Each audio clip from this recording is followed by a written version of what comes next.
The best playtesters, once you've got the basic UX and that kind of stuff down, I would just say is random people on the internet who don't care about your feelings. They'll tell you what sucks, and they'll tell you what they love as well. We playtested by posting on our roguelikes and basically said, hey, we've got 100 keys to give away if you want to playtest this. Here's a GIF. And we just got overwhelmed and ended up giving away something like 300 keys at that point. Because all it was just the forest map. I think what's more important is that your demo is bulletproof, and that when you do release your demo, you make a really big deal about it and you put it in front of as many content creators as you can. You kick and scream on Reddit or X or whatever platforms you're using, because if you can get enough people to play your demo, Steam will share your demo for you. Steam's the biggest thing out of everything that people don't realize. Steam does most of the hard work for you. Hello, this is Tommy, one of the developers of Gnomes, and he's gonna give an interview today on how they did it, what they learned when making it, how they formed the team. Basically, an all-around package. He vanished. Noddy. I'm gone. I'm here. I'm still here. Oh, I see. I need to keep it open, I think. I need to keep it open. So, essentially, this is what's going to happen today. I'm going to play a little bit. We're going to ask him some questions, and I'll disable the notifications because they get annoying. And if you guys have any additional questions, we have written some down already. You can put them in chat, and I think you're reading the chat, right? Yeah, I can see it. Funny comment I saw before. Can I refund a gifted game? Nice call, dude. Well done. I'd do the same thing. Okay, awesome. So I think it's best you can just explain who you are, right? And to give the people that are watching the idea, okay, who are we actually talking to, right? And then we could just go. So, guys, my name's Tommy McKay. I've been making a game called Gnomes with my friend Patrick for the last bit over a year now. And yeah, it's turned out to be a little bit of a sleeper hit from what people are telling me. So hopefully some of you guys have tried it. But yeah, I'd love to share what we did that I think really made it work and what I would do differently next time. But most importantly, you know, hopefully everyone at all different levels of development skill can take something away from what we talk about today. Awesome. Yeah, and for me, it's also awesome to talk to someone who I would consider has a lot of experience. I'm actually very interested in that. Like, how long have you been making games so far? Because oftentimes this gets a little bit, it's not talked about, and then you see 10 months for the game. How did they do it? Well, first of all, 10 months is a little bit of a marketing quote. We had worked together for a little bit longer than that, but the project we worked on, we actually scrapped it. So it was a little like top-down kind of bullet hell action roguelike called Spellslinger that had a bit of inspiration from Noita. It was a really cool idea, but we just realized pretty quickly that it was going to take us 2 or 3 years to make, and we just didn't have that kind of time budget. So after a few months of cooking, we pivoted to Gnomes, and yeah, it really glad we did, because it just came together so quickly and it was really well received. So yeah, I'm very happy with the result so far. But to answer the rest of the question, my start, I actually got started out as a sound designer and a composer many years ago. Unfortunately, none of the games I was contracted for ever actually made any money, but it taught me what not to do. So you know, we can talk a little bit. We can talk a little bit about that, I guess. Yeah, sure. Because to quickly chime that in, I think it's important to learn that you can have a good, successful first game, but you don't really understand maybe why. Yeah, right? Of course. I always say a lot of people say they've got imposter syndrome, but I actually am an imposter because I'm not a very good programmer at all. So I would say like novice to intermediate at best. But my strategy is usually like make friends with a Giga Chad programmer who can solve all the technical problems, and then I turn it into something that has some appeal and gets the audience excited. That's where the Rust dev comes in, right? Yeah, exactly right. His name's Patrick. He's I call him a wizard. He spends a lot of time doing what we call the deep scrolls. Yeah, I mean, Well, I would love to talk to him too, but maybe we should learn Rust first, right? Then we have some questions to ask, and that's, I think, is an interesting, is an interesting question. How did you even meet? Because most people just start out alone and they don't know anyone. Well, I actually was already making another game. You guys might have heard of a game called Sea of Survivors. That was some of my work that I made with a couple of other friends, and we were at a game dev meetup together, and Patrick just waltzed on in and we hit it off, and we kept chatting on Discord afterwards, and there was a bit of quiet downtime that I had, and I said, hey, let's just maybe cook up a little prototype and see if we can do something cool. And he said, as long as I can use Rust. And I said, no, it doesn't bother me none. You're the one programming it. So we just basically met at like an IRL event, which is pretty rare these days. Most people meet online.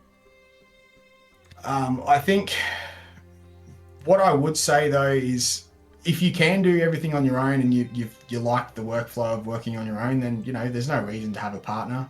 But for me, I really like being able to just take complete ownership of the creative stuff and just know that someone's really capable and handling all the technical stuff on the back end, really.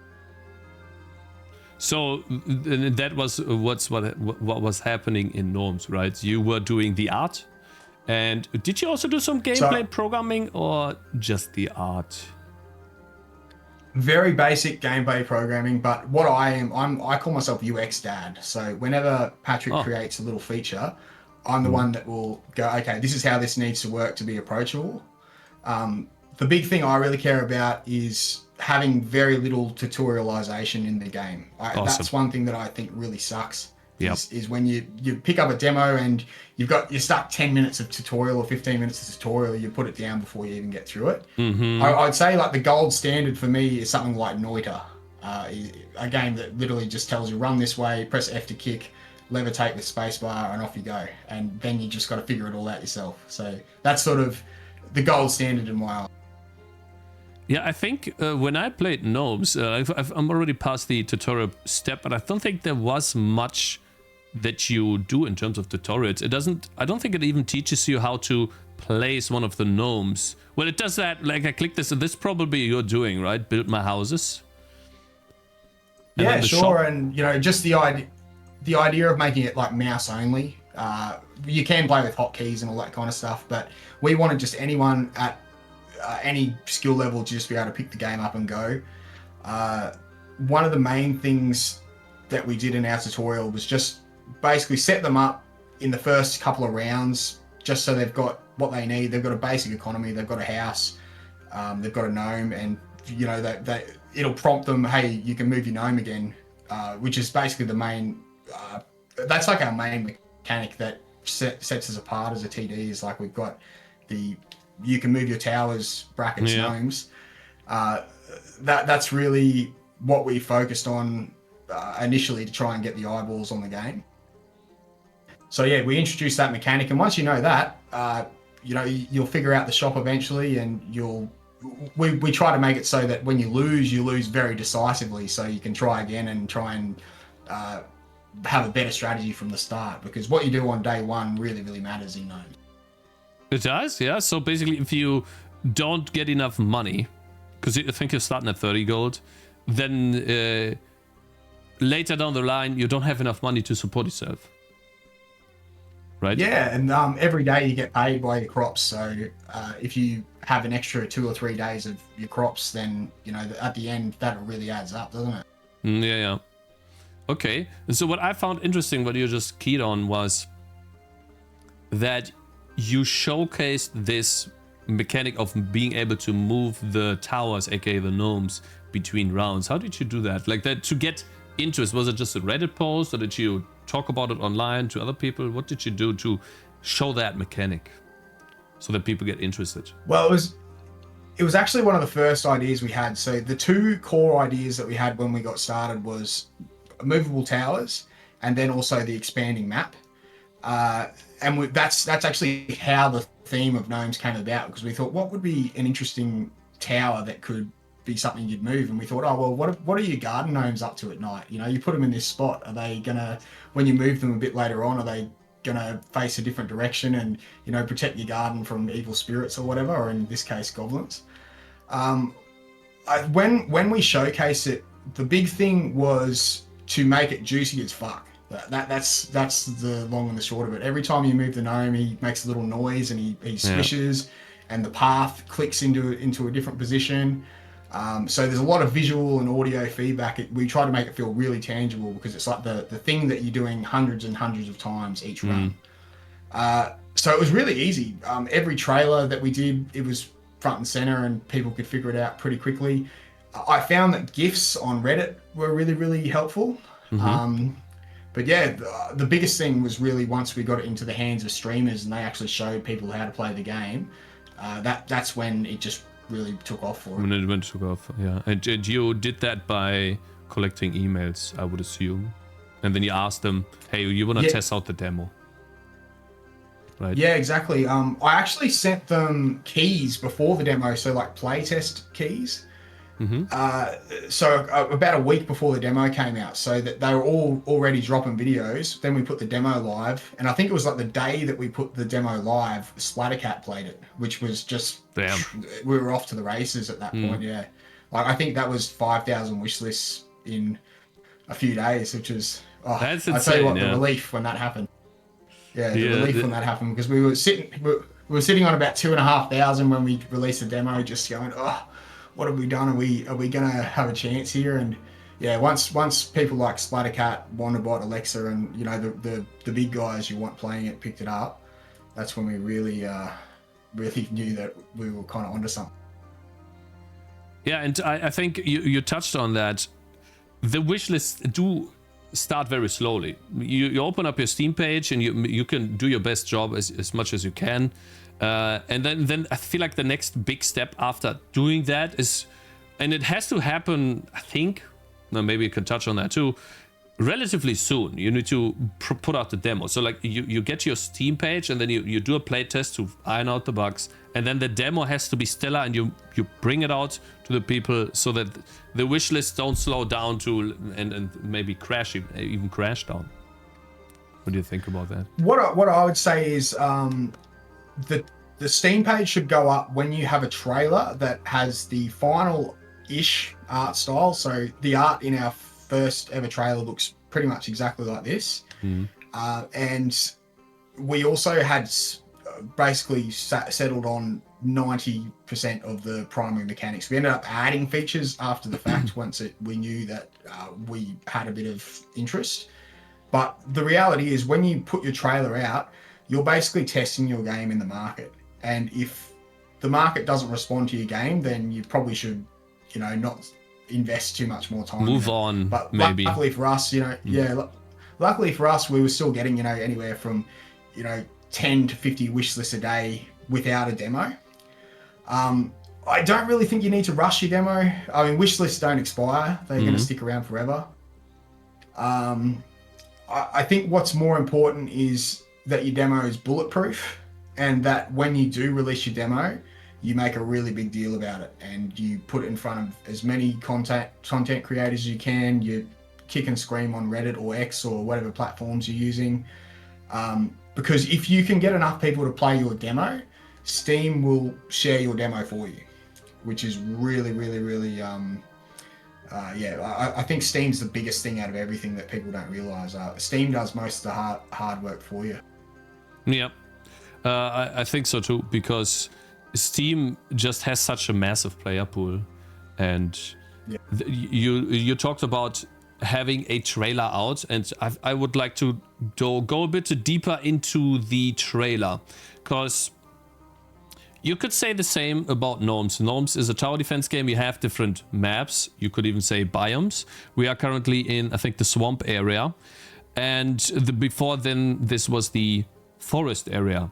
When you make a trailer, obviously you don't want to repeat too many images, but you might not have all of the content done yet.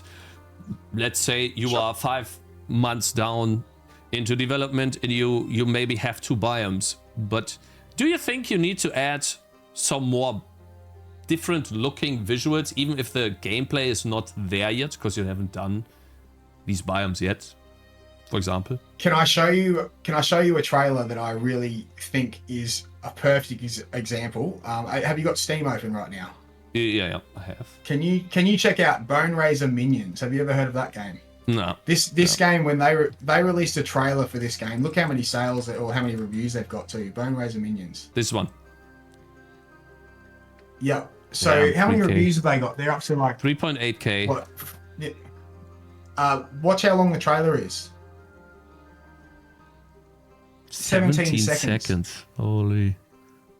So you don't need a long trailer, and this is the only trailer this guy's ever released for his game. So it's an absolute, it's an absolute fallacy that you need a 2-minute trailer. I've never really even made a trailer over a minute, but yeah, there's a fair few mobs and a fair bit of action going on there, but yeah, he's just got straight to the point, and there's plenty of juice. Like that's something you do have to do. Like make sure you got explosions and you've got plenty of.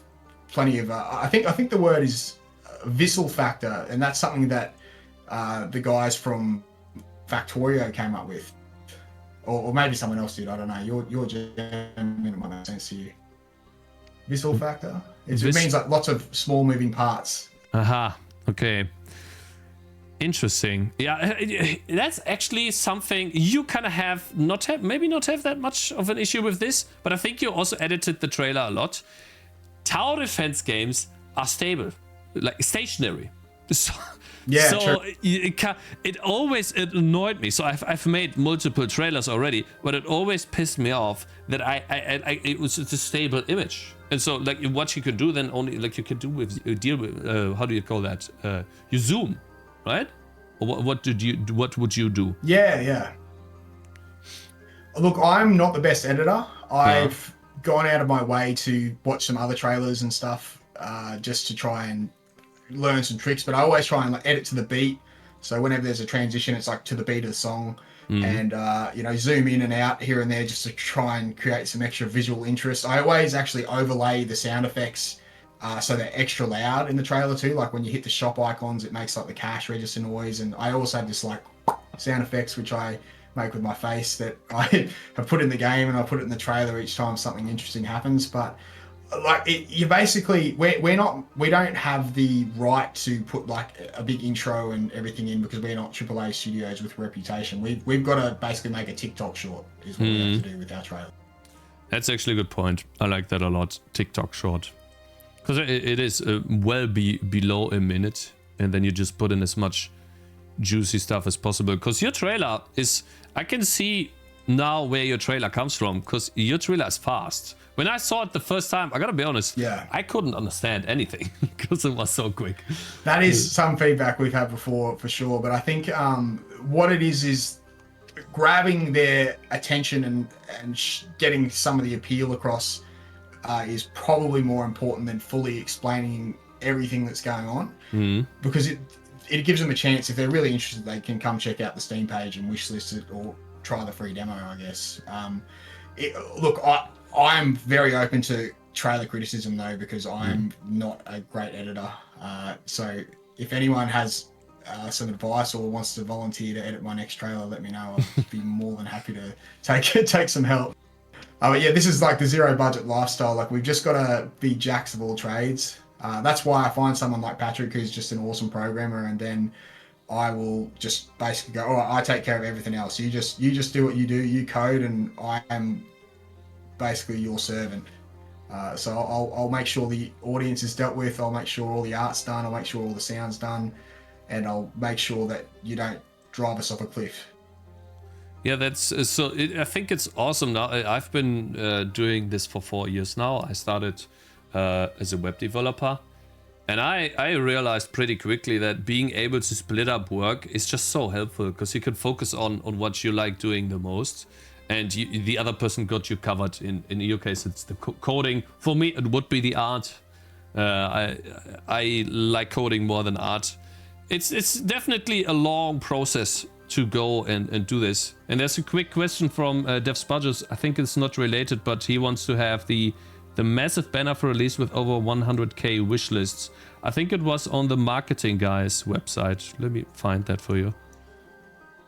The Oh right. I actually might have mentioned that in another video.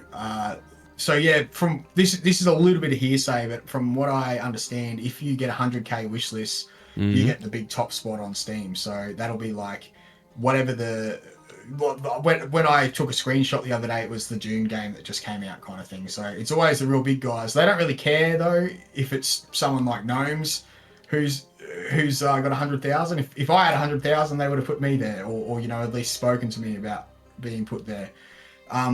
Recently in the back end, they've reached out and said, hey, do you guys want to be one of the headliners for Tower Defense Fest? So we'll feature in the trailer and stuff. And we also got offered a daily deal and that kind of stuff. So if Steam thinks your game's going to sell, or you know, you've got the wish list, they're going to go out of their way to make sure that you get the opportunity to be in front of as many people as possible. So you're saying it is even possible for a small indie developer, if they reach 100,000 wish lists, to get there?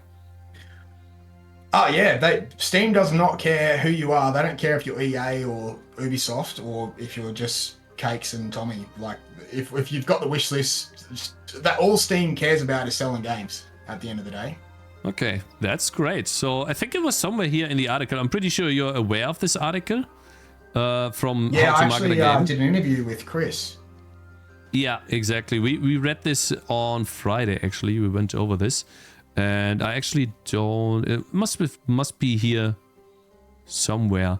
There's actually, yeah, and here's where you talk about that you worked on Sea of Survivors. You actually keyed on this there too.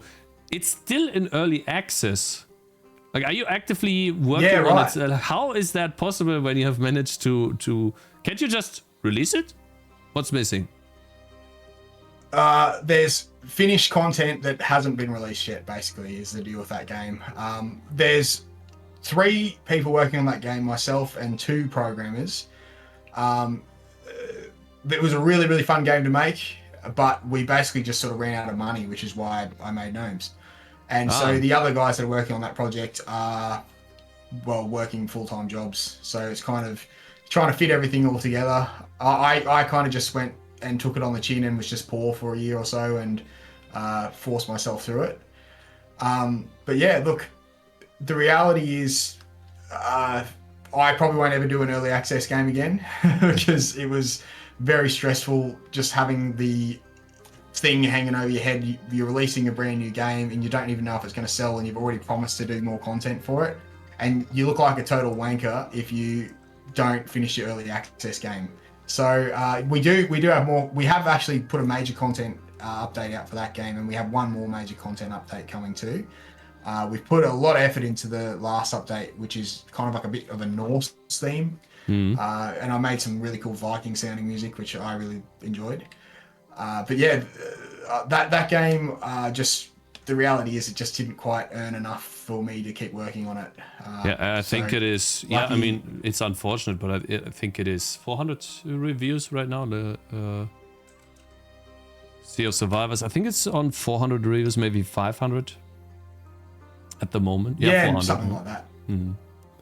So basically, if I had my time again and I released Sea of Survivors as a 1.0 game and maybe did a content update after the fact, it would have been a success. But the fact is, this game has been released longer than Gnomes was in development, and Gnomes is like closer to being finished, technically speaking.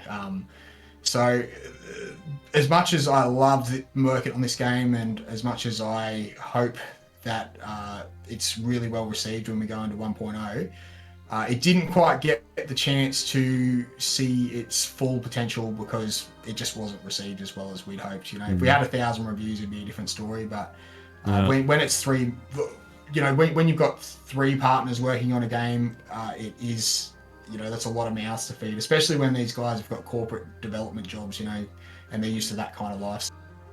That's a big question that I wanted to ask. You touched on this earlier as well.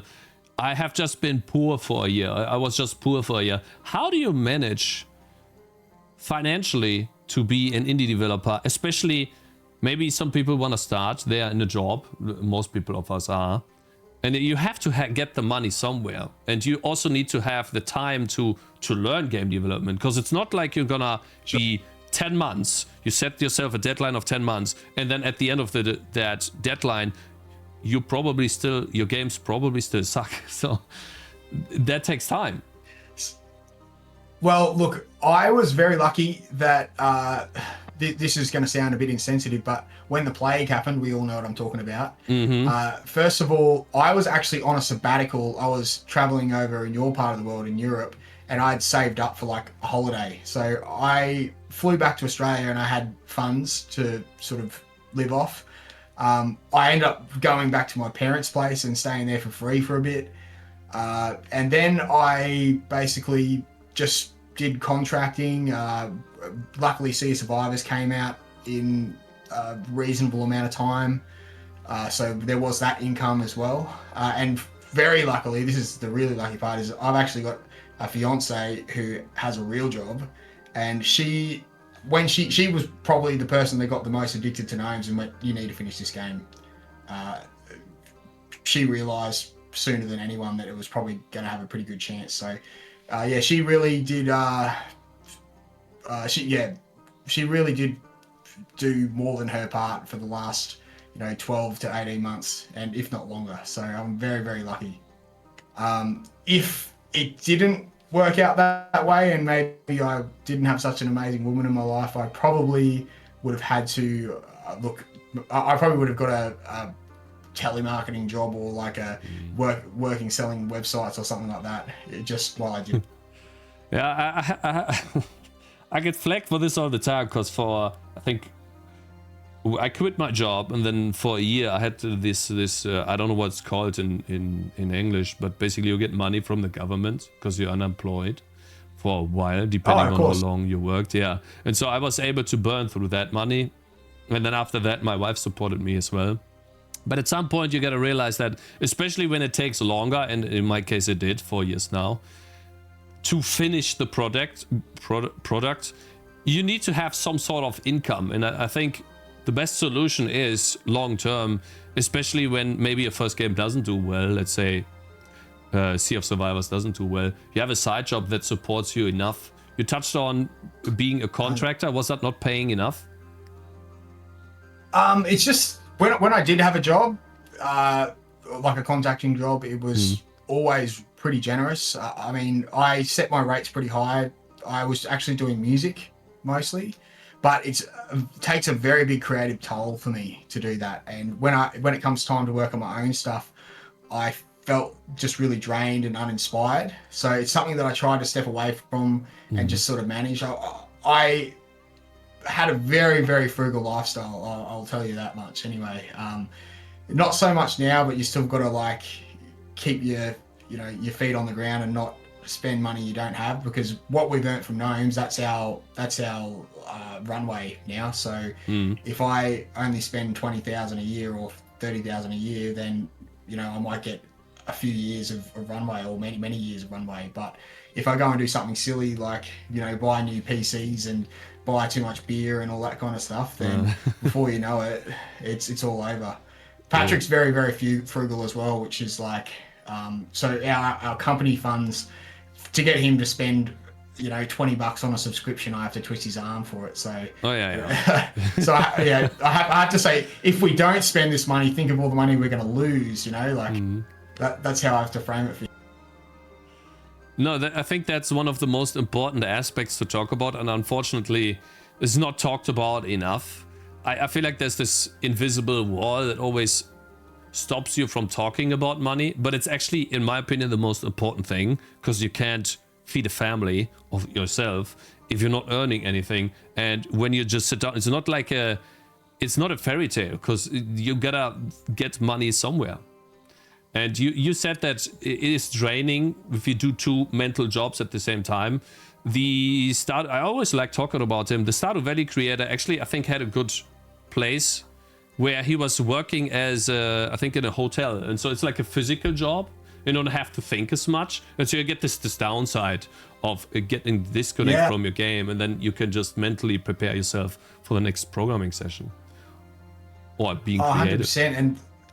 On the flip side, I've actually paid the price of being quite out of shape after working on Gnomes. I put on about 15 kilos in the space of a year just because it was such tunnel vision for me. And, you know, I had no reason to do anything.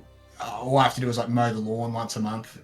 I've got a gym sitting there only like, you know, 15 meters away from me, but to motivate myself to do it when I've just got so much Gnomes shit to do is so difficult. So luckily now that I've got some downtime, I'm repaying that debt to myself because I've got physical debt rather than financial debt instead, right? So yeah, I can definitely see like go and do a landscaping job or something while you're developing your game because you'll get plenty of sunshine and you'll dig plenty of holes and, you know, break a sweat, and then you'll come home and you'll have plenty of brain cells left. Yeah, because you can only do, in my opinion, you can only do so many head tasks a day before you run out of juice. You can only make like so many decisions, right? Yeah. Exactly, and I noticed that too because I have like my day job also requires me to think a lot, and it's definitely, it makes you slower for sure. But yeah, I think it would be awesome if we can ask 1 or 2 questions from the viewers. They had some questions, and I would like to do the first giveaway with our key. So you gave us some keys to give away, so thank you very much for that. For those of you who would like to play you guys Gnomes, are very welcome. Yeah, we have a giveaway here, and quite a few people have entered. If you want to give it a last chance, type !Gnomes in chat, and I'm gonna just choose a winner and then write you on Twitch. Game's great, already bought it, Cakez. Awesome. Yeah, I played it too. It's awesome. I really liked it. What I like the most is the juiciness. Like, you notice immediately, while we wait a little bit, that everything, and we can talk about this again if you want to, everything in the game is basically self-explanatory, either through color coding or through text that explains it. I never had to actually, I didn't need a tutorial because it was all self-explained, and I like that a lot because most games don't do that. A big part of that is that I think the audience today, so the guys that are using Steam, they're pretty smart. They're not like mobile gamers and casuals. Like, a lot of the conventions that we put in this game are from other games that people are used to. So a lot of it is pretty self-explanatory. I mean, my old man, who's 65 odd years old, he has no clue, but he's never going to buy a game like this on Steam. It's going to be people that are like, you know, 15 to 40 years old, mostly gamers, Steam users that are interested. Right? I want to ask you a question about that because I find that interesting about playtesters. Let me do a giveaway first. Okay, guys, I'll choose the winner. Let's see. It's Bytuel. This guy just doesn't deserve this, but okay, fine. I totally do.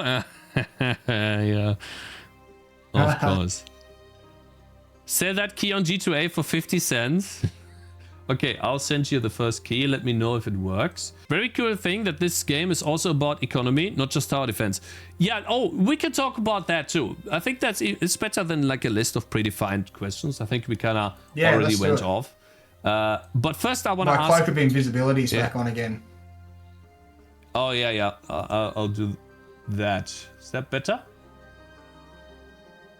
There we go. I'm back. There we go. Nice. Okay, so my question is, you touched on your dad not being able to understand this. I have a wife that would be considered the same. She's not very computer person. When you're looking for people to playtest and you do have family members that you can watch over the shoulder, would you avoid these people because maybe they are not your audience? Okay, great question. One thing I do is when I give it to a friend or someone I know, or even someone in real life that I watch playtest, or any kind of playtest where I'm an active observer, I don't tell them anything about the game. I'll talk about how the day was, whatever, but I don't tell them anything because I want to see what they do and what they think should work. And usually that tells me exactly how the game should work. Like, we had a bunch of mechanics that actually got cut Like, for example, you used to be able to rotate the gnomes manually, and that was like one of the core mechanics of the game. And we realized that while it was kind of cool and made the game more puzzly, most people didn't figure it out, even when we told them with like something really clear. So we're just like, well, I guess that's just not in the game anymore. So that's the type of thing you can get from those kinds of playtesters, is the UX kind of feedback. When you know your game's good is when you go, all right, thanks, and you leave it with them, and then 2-3 hours later they're sending you screenshots of how far they're getting in the run and that kind of stuff, because they're playing it without you prompting them. The best playtesters, once you've got the basic UX and that kind of stuff down, I would just say is random people on the internet who don't care about your feelings, because they'll tell you the truth. They'll tell you what sucks, and they'll tell you what they love as well. And it's also an awesome way to build up super fans really early on. A bunch of our community members that are like really core members of our community and have become moderators, and you know they rally all the other members. Those guys are some of our earliest playtesters, which is, you know, a testament to how important it is to playtest early. We playtested publicly by posting on our roguelites on Steam, on Reddit, and basically said, hey, we've got 100 keys to give away if you want to playtest this. Here's a GIF. And we just got overwhelmed and ended up giving away something like 300 keys at that point, because all it was just the forest map, basically. So it was less than what's in the demo. Ha! So one map to play with. At that at that time, yeah. Yeah, because like I will want to emphasize that really quickly for those people in my chat that keep saying that you need more than one map. Think about that. Oh, look, this was probably I think for our first trailer we had 3 maps that were kind of fake. So like, yeah, they weren't like playable, but we had like in the desert map there's like a goblin that blows up, and you know, we've got little palm trees and like, you know, sand tiles. For us to make a new map visually, it doesn't take long at all. So it was pretty easy for us to fake, and we like reused some of the same mobs and stuff. If anything, it was probably even like the same map, and we just like changed the tile set. So it was enough to give it some visual interest. But yeah, look, when we play tested really early on, we just wanted to like make sure that we were actually onto something, and that the whole all of the mechanics and everything were working. We found all the bugs and that kind of stuff, because when you're actually putting your demo out there, the fastest way to lose is, and just have people not care about your game, is just put out a buggy mess. Ooh, yeah, okay, yeah, I learned that too. Yeah. Well, mistake done for the first project. Let's not repeat that. How about that? Yeah. Yeah. Awesome. I forgot what. Maybe you remember. We touched on the playtesters. We had another important question that came right after that as we were doing the giveaway. Do you remember the question? I'm a goldfish, man. Yeah, me forgive too. me. Yeah. I do have one thing that I've got highlighted in bright blue here that I wanted to mention, and it was around about when you said you were going to ask some questions like this. There's something that I call the Holy Trinity, right? The Holy Trinity. Think of the Triforce from Legend of Zelda. It's like these 3 key points. I actually have drawn a little diagram here.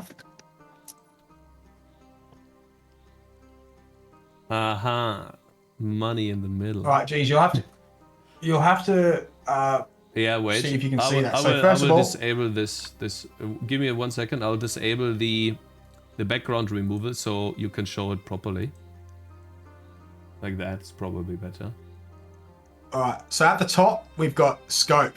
So scope to me is, can I make this, and can I make it in say 6 to 12 months?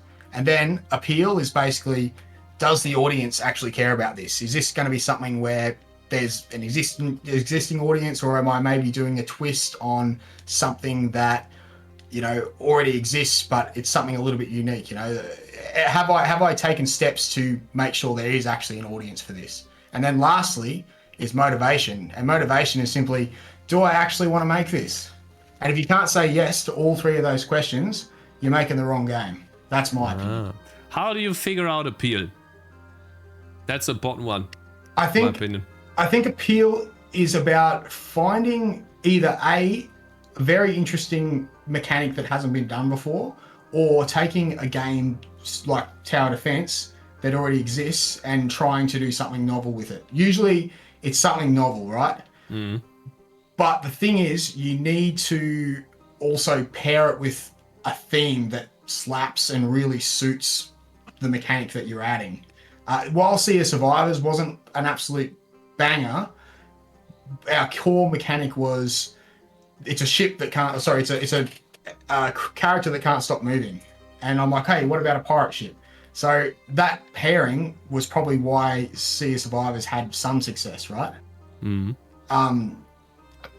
With Gnomes, we had the idea of the gardening and an expanding map, and we thought, hey, moving towers, why don't we make them garden gnomes? And luckily, gnomes were kind of trending at the time. There was Crawley getting around on TikTok and that kind of thing. I thought like the bloodthirsty looking gnomes was kind of like, something that people would get about, and luckily I was right. I think there's like a taste element to it. You've got to, I guess you've really got to test it with the market. If when you get it to market, like by actually putting a trailer or something like that out, and people don't respond, you need to have a plan to like wrap it up quickly. In my opinion, I think Gnomes could have been a much smaller game. You mean not quit the product, but maybe just release it quicker?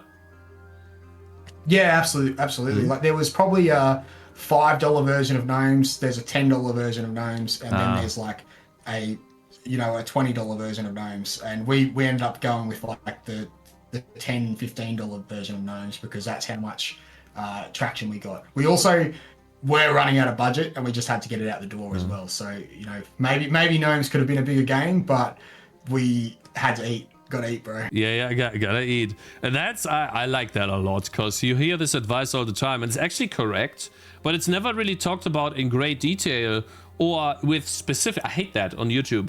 Like the specific, what you just said is, I have a game, I made that for a couple of months, I have a trailer here, I put it out to Reddit, and it gets 2 upvotes. Shit. That's probably not good. And so then you gotta figure out, the advice is, finish your products, make small products, so that you can get into the habit of finishing your games, and then you move on. And what you just keyed on is, okay, when you get to that point where you put it out to the public and the reception is bad, don't quit, but try to finish it in a way where, let's say, maybe I finish it in 2 weeks or whatever, like depends. And then make a new game that maybe has more. Wrap it up when you. That's right, and you'll also have the tech that you've used to create Gnomes. Like right now, probably the first time I've said this publicly, but we are working on a new little prototype right now, and a lot of the Gnomes tech is getting reused for that because turn-based pathing and grid-based kind of mechanics. We've got a custom engine that does this really, really well. We both know it very, very well. And we also have an audience that likes really tactical, deep, turn-based games. So we thought, why don't we try and tap into that again with our next one? And hopefully hit the ground running and get something out. Like do the same strategy I'm talking about here, like getting a Steam page up with a trailer and testing it out and seeing what happens. I can't really reveal much more than that. Just because, so you can't reveal the genre even, right? Oh, look. Geez, I really shouldn't. I suppose if you shouldn't, I don't feel pressure to do so. Yeah. Yeah, well, look, I think let's just say it's a very classic genre that I feel like needs a big QOL and UX pass over it, and we want to add a few new interesting mechanics that give it a bit more depth. So, yeah, let's just leave it at that. But I hope that you guys like it like you've liked Gnomes. And I hope it does actually get a bit of traction because it is a game that I really want to make. But the other thing is I've got to be careful not to fall into the trap of making a game that I really want to make if there's no appeal. So that's so you're saying that is a mistake, huh? Maybe. No, I'm saying that if I put the game out there and no one wants it, then I need to wrap it up. I need to not get, you know, too caught up in it and too emotional about it, right? Okay, good. Yeah. God, I hear so many things that I do wrong. It's difficult to deal with this. Okay. Yeah. Look. The good thing is you're making games, and you're 90%. You've got a game on Steam which puts you in like the 99th percentile of game devs. Awesome to hear. Thank you. That's great motivation. Okay, awesome. I'm gonna ask 1 or 2 questions from that we have written down from chat, because I feel like they have some really awesome ones as well. Right. And I think we should start with the question of figuring out if a game is, let me find that. Yeah, there we go. If you are designing a game to be a commercial success, what would you think about? What specific things do you include when you make one? And this is by Null Exception, the person that actually got me in contact Null with Exception, you, the okay. friend. Yeah. Oh, well, Yeah, hey, that's him. Yeah. Null Exception. Null Exception's got a very different name on Discord, so forgive me. I won't share their secret with you. But anyway, the main thing I care about is that if I'm making a game, it needs to probably be within a genre that I like, because I'm big on like sticking to what you know. You know, it doesn't make sense for me to make a horror game because I don't like being scared. So I'm not going to make a horror game. I've had other teams that are trying to convince me to make XYZ game, but they want me to also be the creative lead on it. And I just say, look, I can't do that because I've got to market this product. I've got to be pumped about it. One thing I like to really do is I spend a lot of time on Steam just going through demos. I like click through tags and I sort of see, you know, what games are performing really, really well. There's a website which I might just quickly share with you. I think we've seen that too. It's called gamestats.com. Yeah, I think Game-stats.com. Game dash stats or games dash stats. Yeah. I think we've seen that before. This one here, right? Yeah, and so this website you can actually sort by tag and like median revenue. So here, this for me, one, right? like, yeah, exactly. So this is an interesting. I'm not saying this is the Bible, but this is an interesting place to start because you can look at things like if you just scroll down a little bit, some of the top ones are going to be like extraction shooters. I think they're pretty hot. Zero Cybert's a banger. Dwarfs a big theme. Technically, Gnomes are dwarves. Yeah. Villain protagonist, turn-based, 4X. Like these are all open world survival craft. That's a huge genre. Oh yeah. It's all about like finding what people really, really care about, and then trying to create a really narrow but very deep experience, in my opinion. So finding like, you know, in Valheim, you might really like the idea of like sailing and raiding. So maybe you make a open world survival. Actually, no, don't make an open world survival craft. That's a huge job. But make a game that's about, you know, raiding the coast as a band of Vikings, and your ship is like the point where you regroup and you cut out all the base building or something like that. You know, like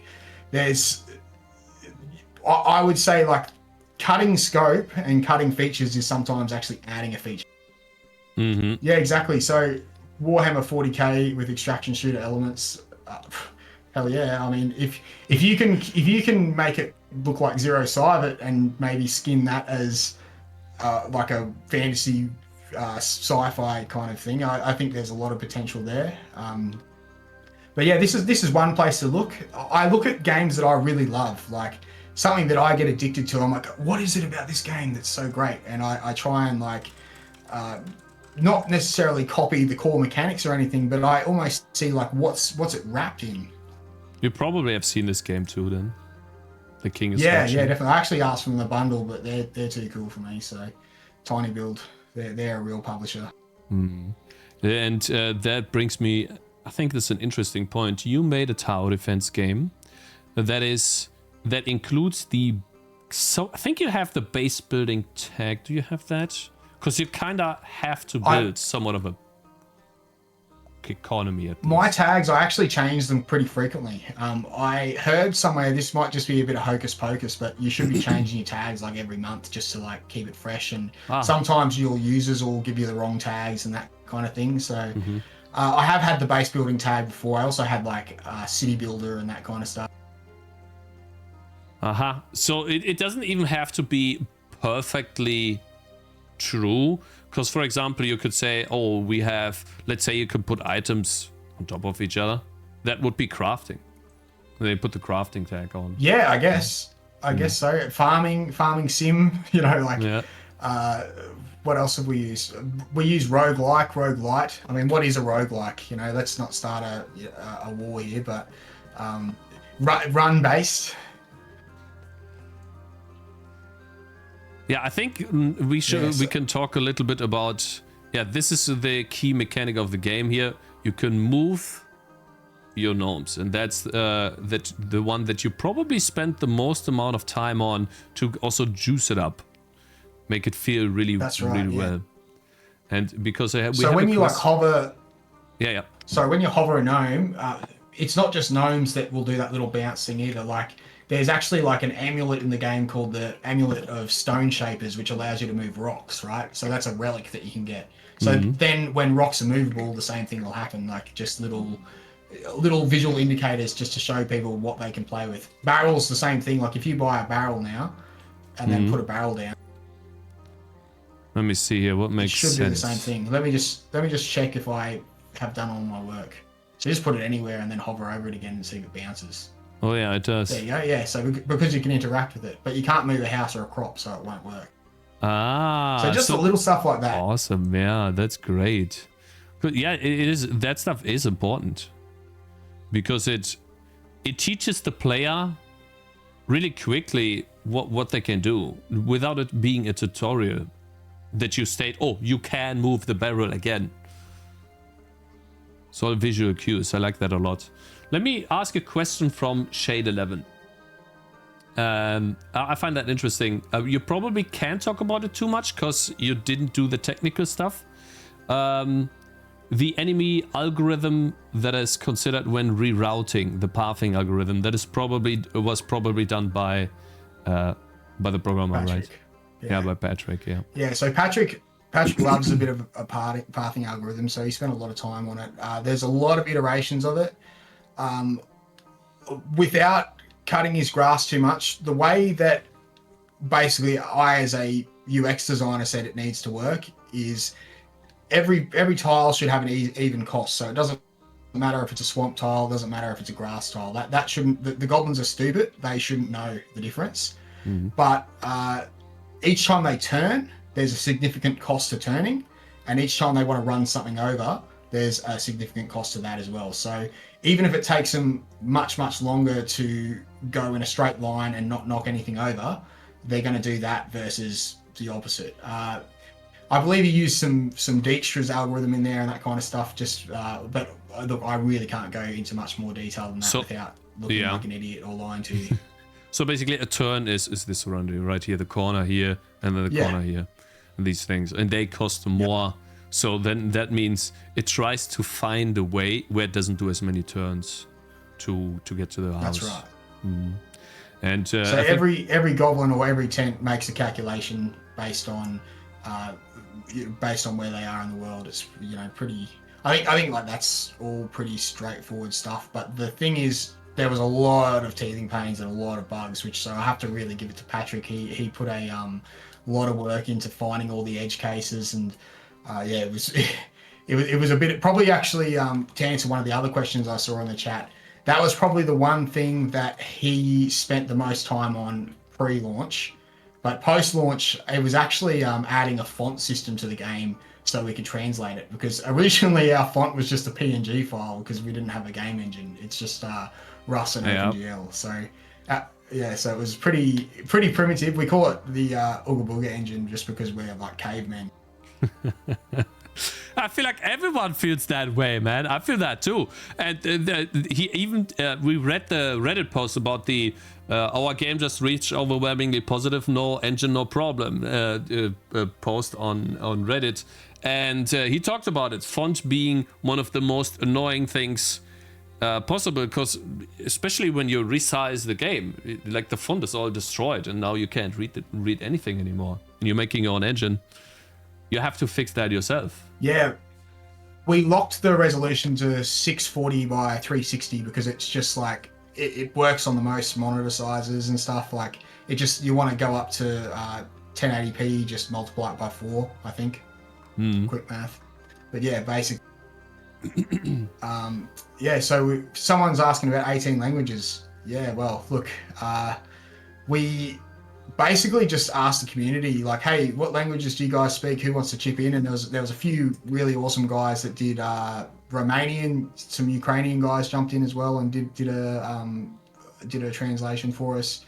We did use a translation company for the bulk of it, but after the fact, we also actually made a deal with a Chinese distributor. So they're called Gamersky. They've done a few games of friends of mine, and they just basically gave us to their streaming network. They put us on the front page of their website for a few days, and they did all the localization for us and all the LQA in Chinese, Japanese, Korean, Thai. There's actually simplified and traditional Chinese. And they've also been really, really helpful with just general QA as well, just because, you know, more sales for us means more sales for them. So you probably can't talk about it too much. I'm still gonna ask if it's okay. They probably asked, obviously you need to make a contract when you have someone do that. They probably asked you for like a revenue share or something like that, along the lines of that. Yeah, of course. So the cool thing is, what a lot of publishers are going to want to do is they're going to want to be the bank. They're going to be the ones that are getting paid from Steam. And we basically said off the bat, no, that's just not happening. Like this is my bread. We'll give you your crumbs, and they were happy with that. And they only get paid for their selected regions. So that's, I think, like China, Korea, Japan, Hong Kong, Thailand. And they handle the marketing there.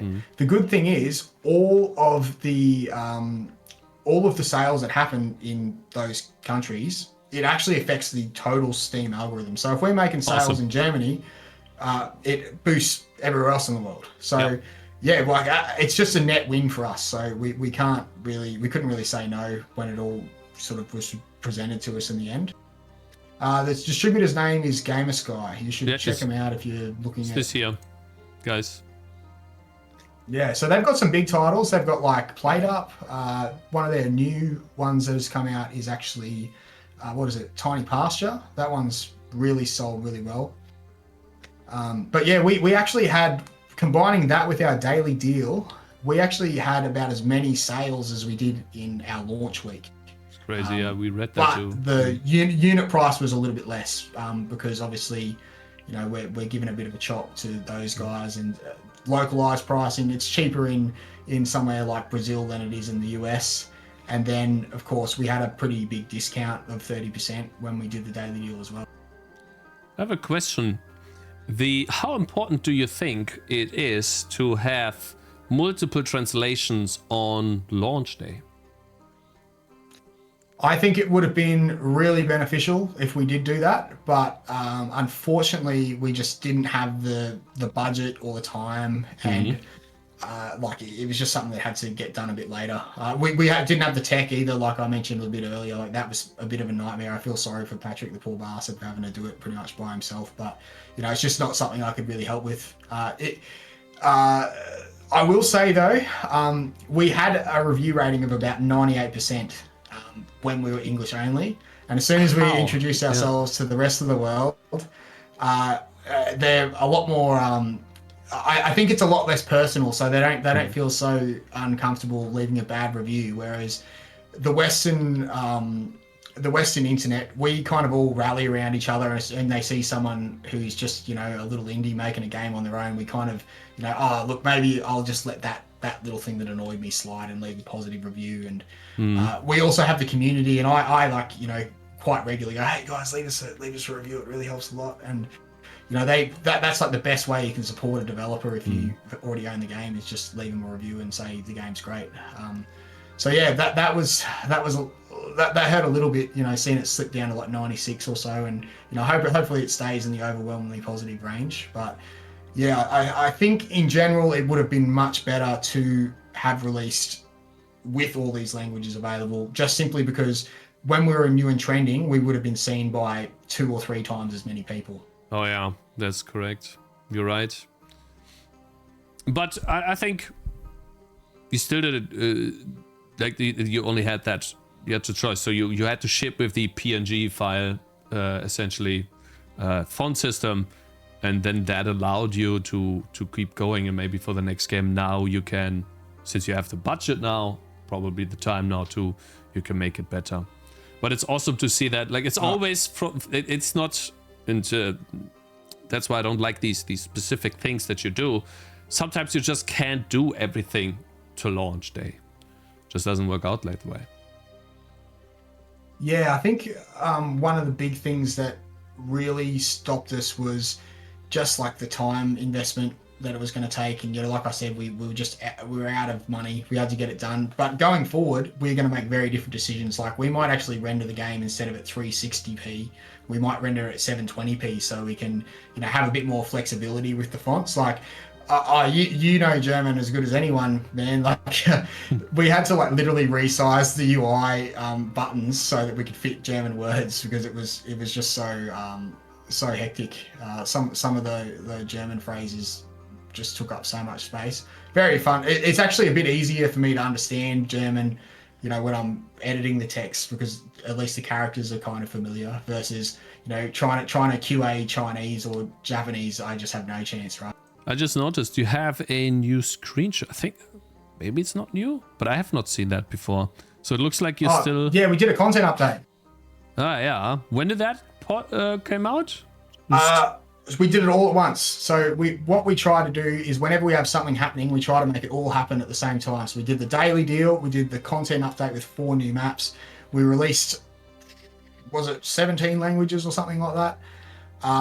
Yeah, and we did a bit of marketing. I paid for some Reddit ads as well for the first time. I'm not really sure how they went, but it probably helped.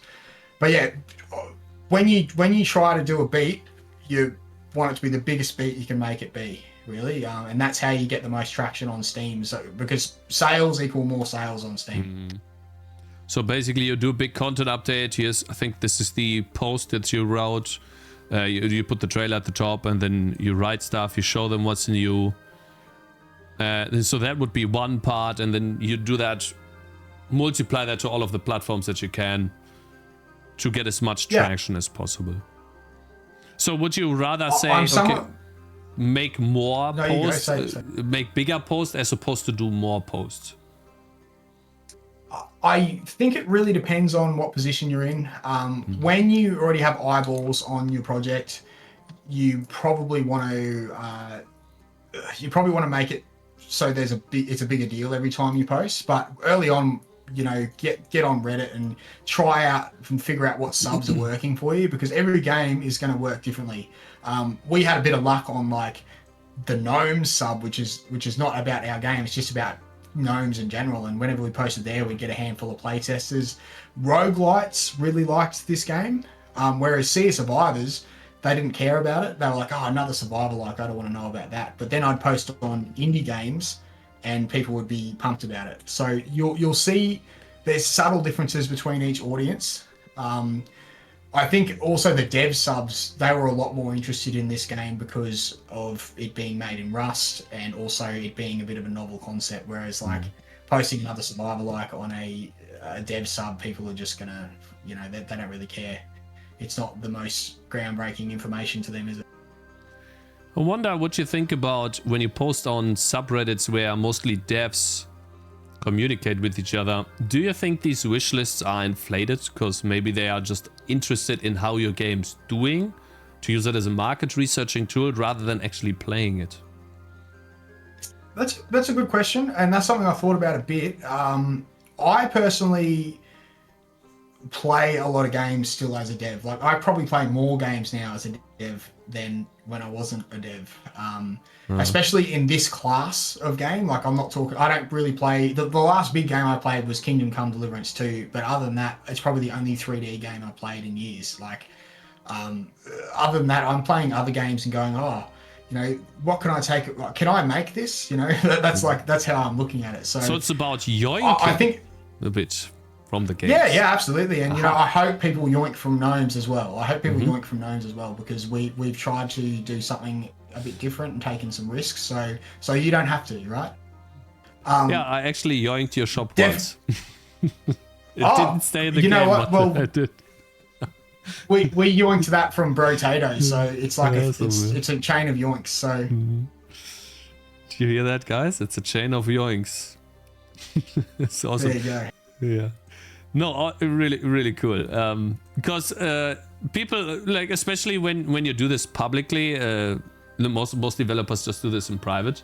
Like, there's so many people that are saying, oh, you shouldn't do that. You shouldn't take away from other games. You should just make your own, without realizing that it's actually, most games are just an accumulation of multiple things from other games, multiple inspiration sources. That's right. Yeah, like, you don't have to. I think even if you tried to exactly copy another game, it would still be unique, because you're going to have different decision making, you're going to have a different art style, you're not going to be able to do a thing the same way the developer did, so you're going to have to do it differently. Gnomes is just full of compromises. You know, we had all sorts of ideas, and then we would go, okay, how long is this going to take to build? A month? All right, well, how can we do it in less time? And we would figure out a way to do it in a week instead. And maybe we had to make a bit of a compromise on some of the details. But the reality is, like, that's just part of being an indie. Like, you can't cook too hard, or you're basically shooting yourself in the foot. Okay, I have another question from Shade11, which I think is important, because you touched on that in your email as well. You made Gnomes stand out from other titles in the same genre. And his question is, in these days where most games concentrate on visuals, what made you comfortable going for such a simplistic look? Well, first of all, it's that I knew I could deliver this art style, and I could do it at scale and be very consistent. I've said a bunch of, despite it looking quite simple, there's a bunch of rules and laws that are going on here that I don't break. There's a very strict palette. There's also a bit of a nostalgia factor as well. Like a lot of people that are playing this game, when they first started playing games, this is what games look like. Yeah. So we do get a bit of I use the term Molt X to describe, like in Velatro, you know, every decision you make is like a Molt X decision, you know, and you need to, whether you're getting, you know, 0.1 Molt or whether you're getting 3 Molt is really, you know, it depends on the combinations of decisions you made. What was really important for this game was visual clarity. So we wanted to make it so that things that are important, like the crops, the gnomes, you know, the things in the environment you can interact with, they're all very clear and stand out. I'm also a really big fan of dark themes. Like, I can't stand white on my computer screen. It just makes my eyes hurt. So that's why I wanted this to be the type of game you could sit in here and chill and play for a long, long time. Every time I try to make a terrain that's not like black, I just like basically get a migraine straight away. So I think there's a lot less decisions to make when you just stick to a really basic palette, 16 by 16 pixels. You're better off making something simple that's consistent and classic than overextending yourself and not doing something that you can deliver. I like that a lot. And what do you think then? Now we have this map, we have this game. What made you? How do you stand out amongst the others? Like, what makes this game stand out? What do you think? Geez, that's a great question, man. I think the art is gonna be repelling for a lot of people. Like, they're gonna see that and just run away, and that's okay, because the people that do like it really love it. So you get those eyeballs on it for a start. A saying I think of is, art catches the eye, mechanics get the buy. Do you like that? Yeah, I like it. So if you grab, all it has to do is grab their attention, and if they look for long enough, they're going to realize whether this is something they're interested in or not. I mean, when I look at this screenshot in a way, it already tells me probably everything I need to know in just one picture. I know that there's paths that change direction based on what I place, because it like this bends. It's not a straight line, doesn't go through anything. It shows me the path actually at all times, and then it shows me crops. Like, we actually did that before I played the game. We looked at the screenshots and we tried to figure out what was the game about, and we could tell basically all of the mechanics just by looking at the screenshot. And I think that's what you meant with visual clarity. Yeah, that's right. The main thing is, if when you're operating at the scale we're operating at, your art style needs to be really bang for buck. If you happen to be an amazing 3D modeler and you can bang out 3D models very quickly, by all means make a 3D game. I would suggest though, if you were going to make a game like that, maybe contain yourself to like one room and there's like a thing in the room that you interact with, rather than, you know, trying to make an open world survival craft game where you need a million assets, you know. But in our case, we wanted to make a game with a bunch of content, so we needed to do an art style that we could deliver, you know, a lot of different items and a lot of different content with. Okay, awesome. I think you succeeded very well, because when I saw this game for the first time, it immediately showed me, well, this is an old game. And I know that this is a filter on top of everything. We actually took a look at the game in Renodog. I don't know if you know this application, but it's basically, it's dissecting the game so that you could see what sprites are in your atlas, you could see the font, and then you could see the draw order in which the game is drawn. And I saw that you reused a lot of the assets for especially the enemies. You would have an enemy type, and then you would put armor plates on the enemy, and now it's an armored enemy, or like a more tougher version of the same. That's right, yeah. Enemy type. And it showed me that there's a lot of efficiency going on, and it also showed that as a player, you don't really care too much if they look alike, if they are different enough. Oh, that's a new enemy type. And yeah, every single enemy in the game's a goblin, so yeah, you do save a lot of time. And I think like the core animation of like making the goblin run around and stuff was probably the one that took the longest actually. So yeah, the gnomes were very easy because they stand in place. I just had to basically draw a gnome and make it like wobble a little bit. So as you can see, he's idling there, and like that's like 2 frames or 3 frames or something. So yeah, the goblins took the longest as far as that goes. I wonder Ask about balancing. I think that was your next question, actually. Oh, yeah, the balancing was that's actually a really cool question that I totally forgot. You obviously had to balance the game, and there's ways to automate that. Basically, you program yourself bots that play the game for you, and then you let them play and see how far they got. How did you do that? Or did you do this, and how did you balance? We didn't really bother with any of that kind of stuff, telemetrics or anything. We definitely did it by ear, so to speak. The main thing is once we figured out the forest, which is the first map, we kind of had a bit of a structure of like when it needs to ramp up, there's all these different levers that we have, like, you know, the buy price of items and the buy price of gnomes and that kind of stuff.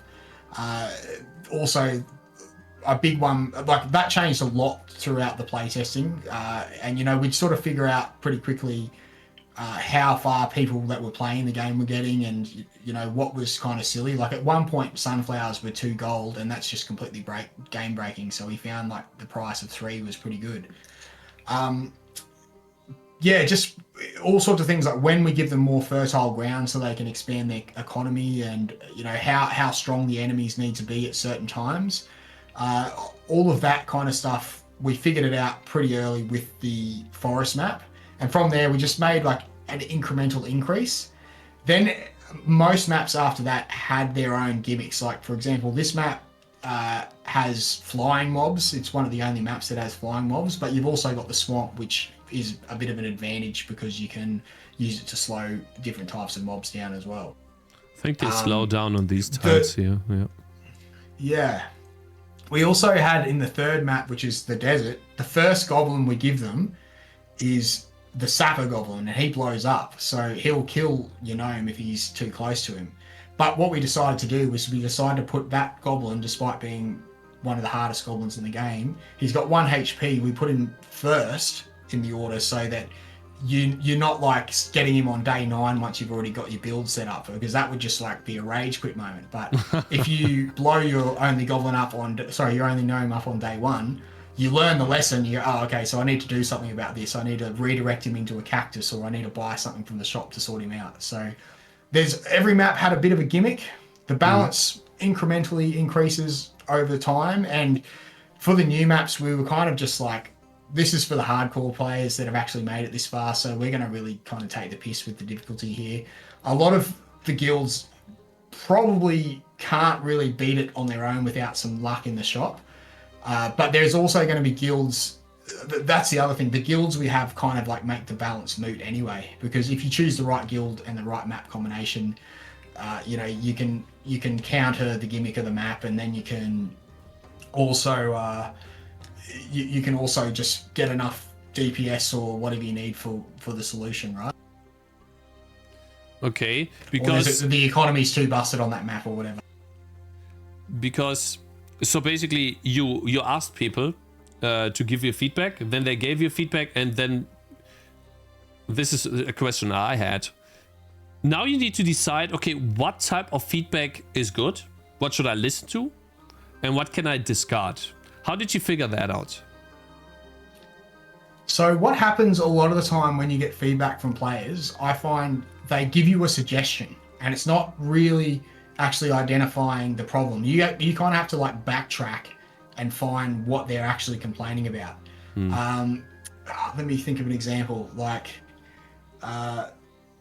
a lot of players were like, oh, we need to have a way to like withdraw all my gnomes from the world, and so I can place them again. And we thought, oh, that might not actually be what they want, so we're going to add the idle gnome feature. So it shows you when your gnomes are inactive. Like if you move the gnome off the path, you'll have a little exclamation mark, and then you can actually press X or press the exclamation mark in the top right. That's going to allow you to pick him up and put him back. Does that work with all of them together, or is it just one if they're not at a time? If they're not engaged in the path, then it'll allow you to do that. So you can pretty quickly kind of replace the rogue gnomes that have wandered off into the wilderness, you know. So that's just an example. Some of the other feedback we get, like people have asked us for co-op, and I just have no idea how that would work. Unfortunately, if someone knows, let me know. Yeah, so that's always a feature that gets asked for. Mac OS support. Sorry guys, we don't own Mac software, Mac hardware, and they don't make it any easier for us. So no, unfortunately, that's probably never going to happen. Yeah, you need a Mac for that, and that's expensive. PvP mode. We kind of technically do have PvP mode. We've got the leaderboard, so yeah, check out the daily run. Yeah, like the leaderboards is probably done through Steam, right? Using the Steam API. API. It's amazing. That we even created a standalone website as well, gnomes-leaderboards.live, I think it is. And it's a bit of a secret. Or? Beg your pardon? These levels are endless. They never stop. Like I've never That's played right. them So endlessly. after you get to 16, which is an interesting number, but it just felt right when we played it ourselves. Day 16 seems like a good day to wrap it up. Basically, every few days, the difficulty just multiplies, and it gets exponentially crazy until either your computer blows up or you die. So, yeah, if your computer stops working, you've won. That's how you finish Gnome. I'm interested in, maybe you don't know, maybe Patrick did it. How did you implement that? Did you, because obviously your first 16 days are cold. So you decide that 5 goblins spawn on the first day. And then 5, like I just saw the stronger goblin spawns the second day, needs 2 hits. And then at some point, you obviously can't code endless waves. What did you decide to do then? So what happens is the tents, which the goblins spawn from, that gets a little skull on it on day 17. And basically all the goblins are added back into the pool. So that means like whatever goblins are available on that map go into a pool, and then are just randomized, and you get a random set of chunks. And each time they get a new skull, which is every few days, the difficulty basically just... I can't tell you the exact number for each gnome, or sorry, each goblin, I should say, but basically, yeah, just exponentially multiplied over time. I see. So I'm a coder guy. I always like thinking about this. I'm just gonna take it as, okay, so there's like some sort of level multiplier, and if I do 5, then it's 5 times this exponentially. They get faster as well. Mm. So the less time they spend on a tile, the less hits you can get in. Mm. Okay.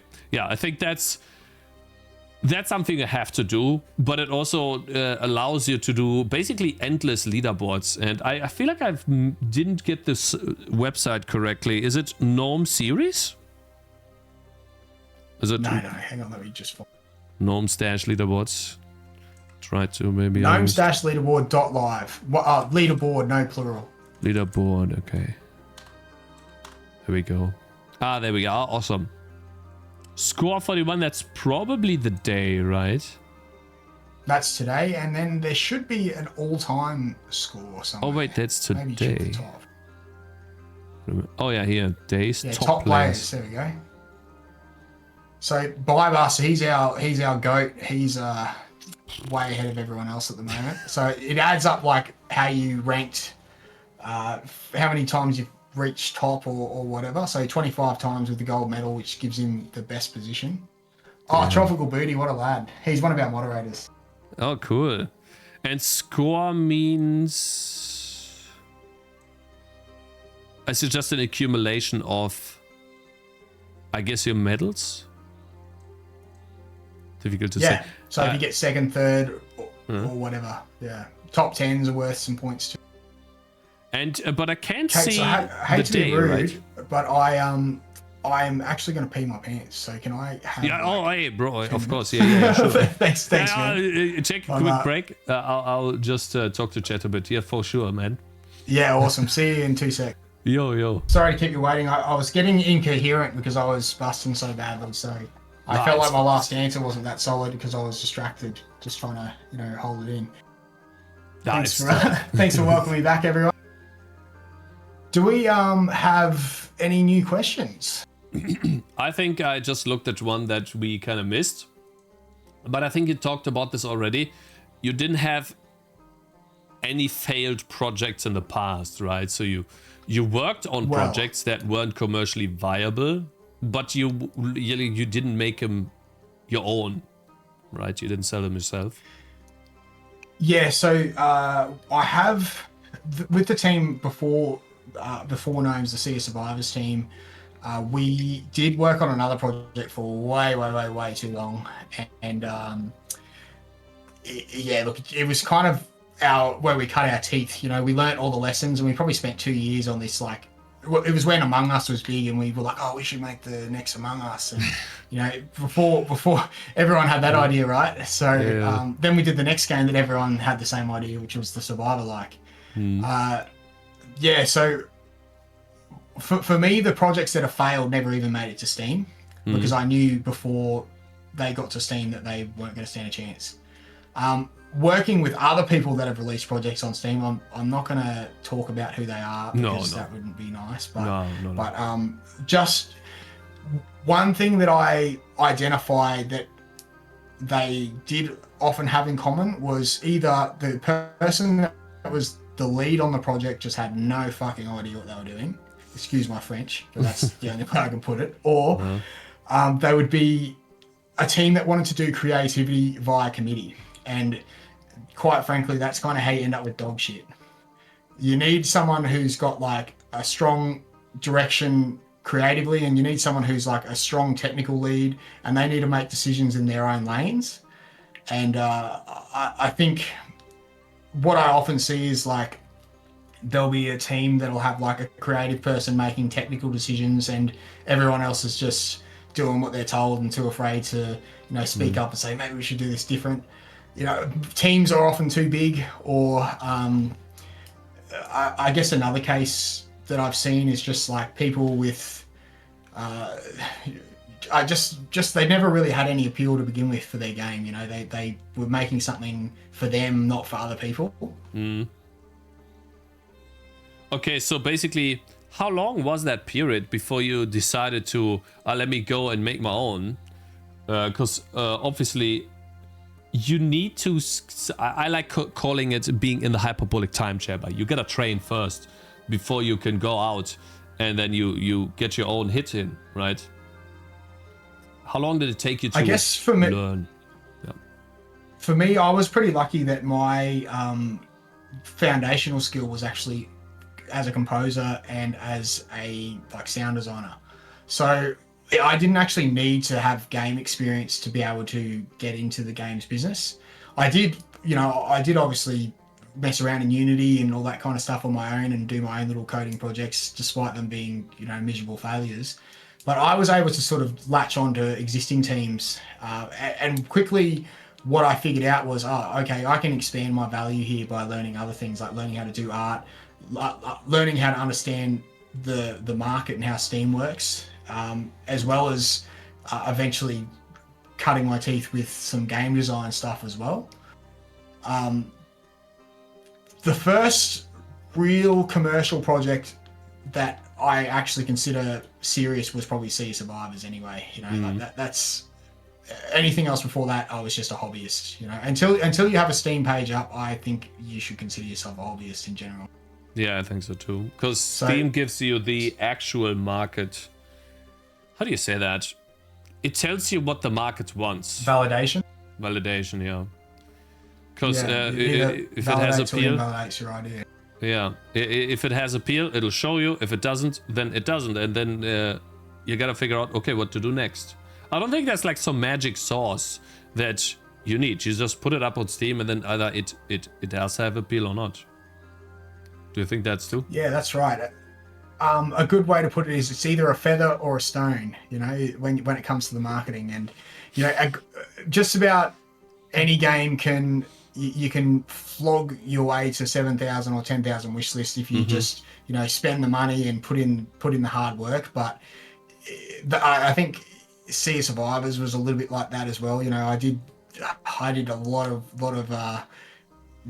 grinding. It was like grinding coal in RuneScape sometimes, just posting on Reddit again and again and again, just getting those numbers. But then with Gnomes, it felt like light and day. It was night and day.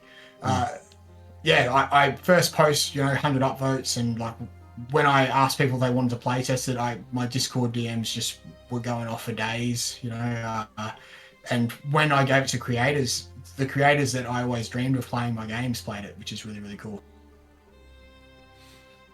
So What's your best death balling? What's death balling? Yeah, we can talk about that in a second. It's about my game. I don't want to put it in the middle of the interview. Sure.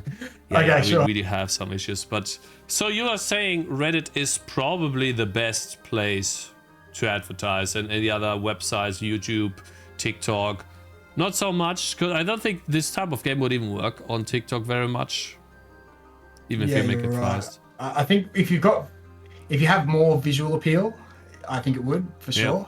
Like if you're making a horror game or something. But yeah, this doesn't really perform on video sites. The GIFs do pretty well because you can put like a little, snip of something on Reddit. The reason I do like Reddit though is because you don't need to have a following to get on the front page of Reddit. Like your post is its own post, and as long as people upvote it, and the integrity of the actual content / post that you're making is what comes to the front.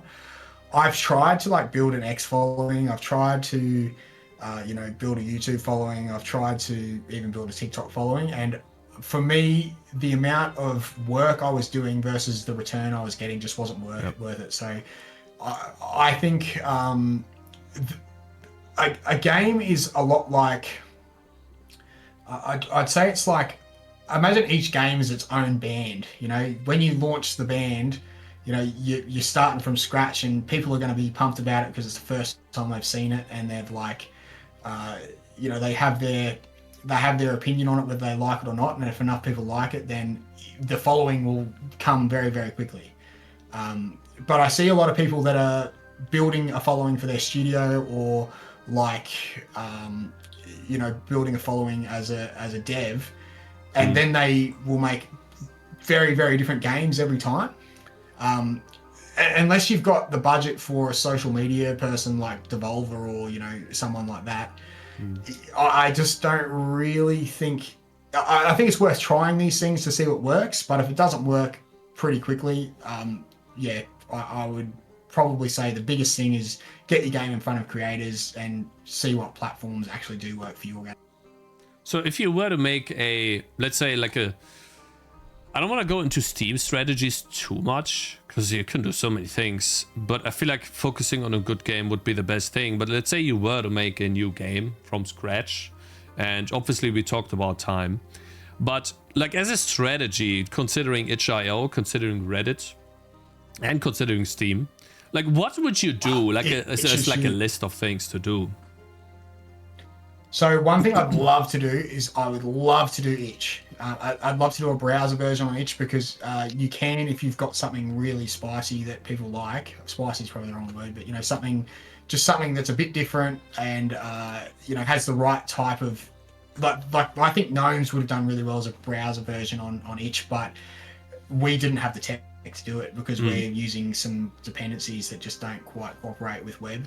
A quirk of our engine. We've got a lot of benefits with the engine, but there's a few quirks, and that's one of them. Yeah. If you sent me out on my own right now and you said to me, Tommy, make a game that makes, you know, a year's salary for you, I would probably make an incremental game and start by putting it on itch. But it doesn't go on itch until I've got a Steam page. The itch demo goes up before the Steam demo. Yeah, that's what I'd do. I'd probably make it. I think incrementals are pretty hot genre, like your idlers, like what's a good one? A good friend of mine just put out one called Nomad Idle, which was pretty cool. I had that one actually too, got a lot of Journey to Incrementalia. That was a pretty cool little one. There's one here? Ones like Node Buster. Yeah, great little game. This one. We played in one of those too. Let me find it. So that if you sent me out on my own, I would do something like this in Godot. Or probably something even more simple, just to like get some eyeballs on a game and, you know, get some experience. Tower Wizard was a total vibe too. I really like that game. But that's all it's got to be, you know, like click the orb and get more powerful. People just love progression. That's like I think of Outhole. Yeah, that was a cool little one. I think this was on itch as well. Yep, we played it on itch too. Yep. And I think it's, so how would you do it? Like you would set up a Steam page, and then with the launch of the Steam page, you would set up an itch page too, so that you gain traction from itch to Steam. What would you do? I'm not 100% sure about how itch works, but I would release the demo on itch before I release the demo on Steam.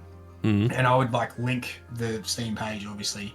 It's all about having like a call to action, like all of your marketing activities, you need to convert it into something tangible, and that's what wish lists essentially are. So yeah. Do you know how like wish list emailing and everything works? Or?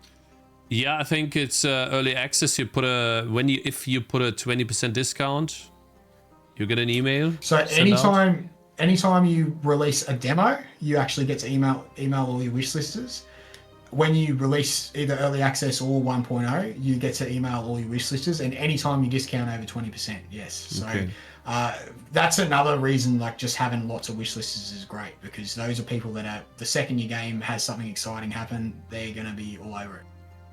So wait, but the Steam demo email only happens once, right? It's not like you can activate the demo. Yes. Make it public, then deactivate it again, make it public again. So like, you know, flip it on and off, essentially. Because that's what I did. Yeah, no, unfortunately, it's a real shame you did that too, because the demo juice is like something you can really leverage. There's actually they changed how demos work, because there used to be prologues on Steam, which are like, people were basically putting up free games to get wish lists. It was a demo basically. But now they have something called trending free, which means that if you get a certain amount of players playing your demo, you turn up in trending free and get, you know, a lot of traction. So that's what actually happened to this game, Nomad Idle. he ended up getting like 7,000 concurrent players or something absolutely insane like that. It was I could not believe it. 7,000 people. That's enough to like fill up an arena. Hmm. Oh, That's the demo crazy. is no longer there, isn't it? No more idle demo. He probably disabled it. Like, we can talk about that too. You think keeping Steam DB? Do you think keeping the Steam page on your page is a good thing or not after release? I guess it's hit or miss, right? I don't really think it matters, to be honest. I think there's a certain cohort of people that never play demos, and I think it's a pretty big one. I'm someone who will often play a demo just out of research purposes, but before that, I don't think I ever really played demos. I only ever played the real thing.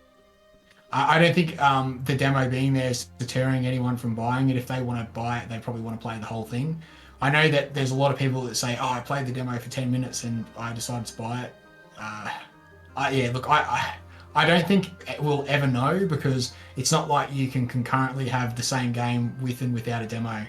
So every game's just so unique, and the way the audience is going to receive it's so unique that I think it's impossible to tell. I just think it's something I wouldn't stress about, to be honest. I had a question that I also gave you. So for me, I don't have much time, so I played the demo first, and then I decided that, okay, I have finished the first map and I started the second map. I think I lost, and I was like, okay, so I got the idea of the mechanics, understood what the game is going to be about. I have the shop, I can place my gnomes, I can move them between rounds. I've seen all of that in the demo, and I think I played like for over an hour or something. I felt like, okay, I've seen most of the game. It'll repeat if I continue. What do you think of that? I think that's like, pretty what would you valid say criticism. to that? I think that it probably was a bit too generous of a demo. I would rather have it be too generous than not generous enough, though. Mm-hmm. It's just, it's a bygone, really. Like, what are we gonna do at this point? Like, we did it how we did it. I think what I was really concerned about was the median playtime, because I have heard whispers that that's something that Steam measures. I think concurrent player count is another one that Steam really cares about, especially with demos. So that's why I was leaning towards more generous. Yeah, let me open that up. I think we could talk about that then. I'll just show my median playtime, and you can say, so since you keyed on that, what is a good time to have for a demo version in terms of median playtime? Look, if you can get an hour, you're doing amazingly. Okay. But 30 minutes is normally pretty good, pretty solid.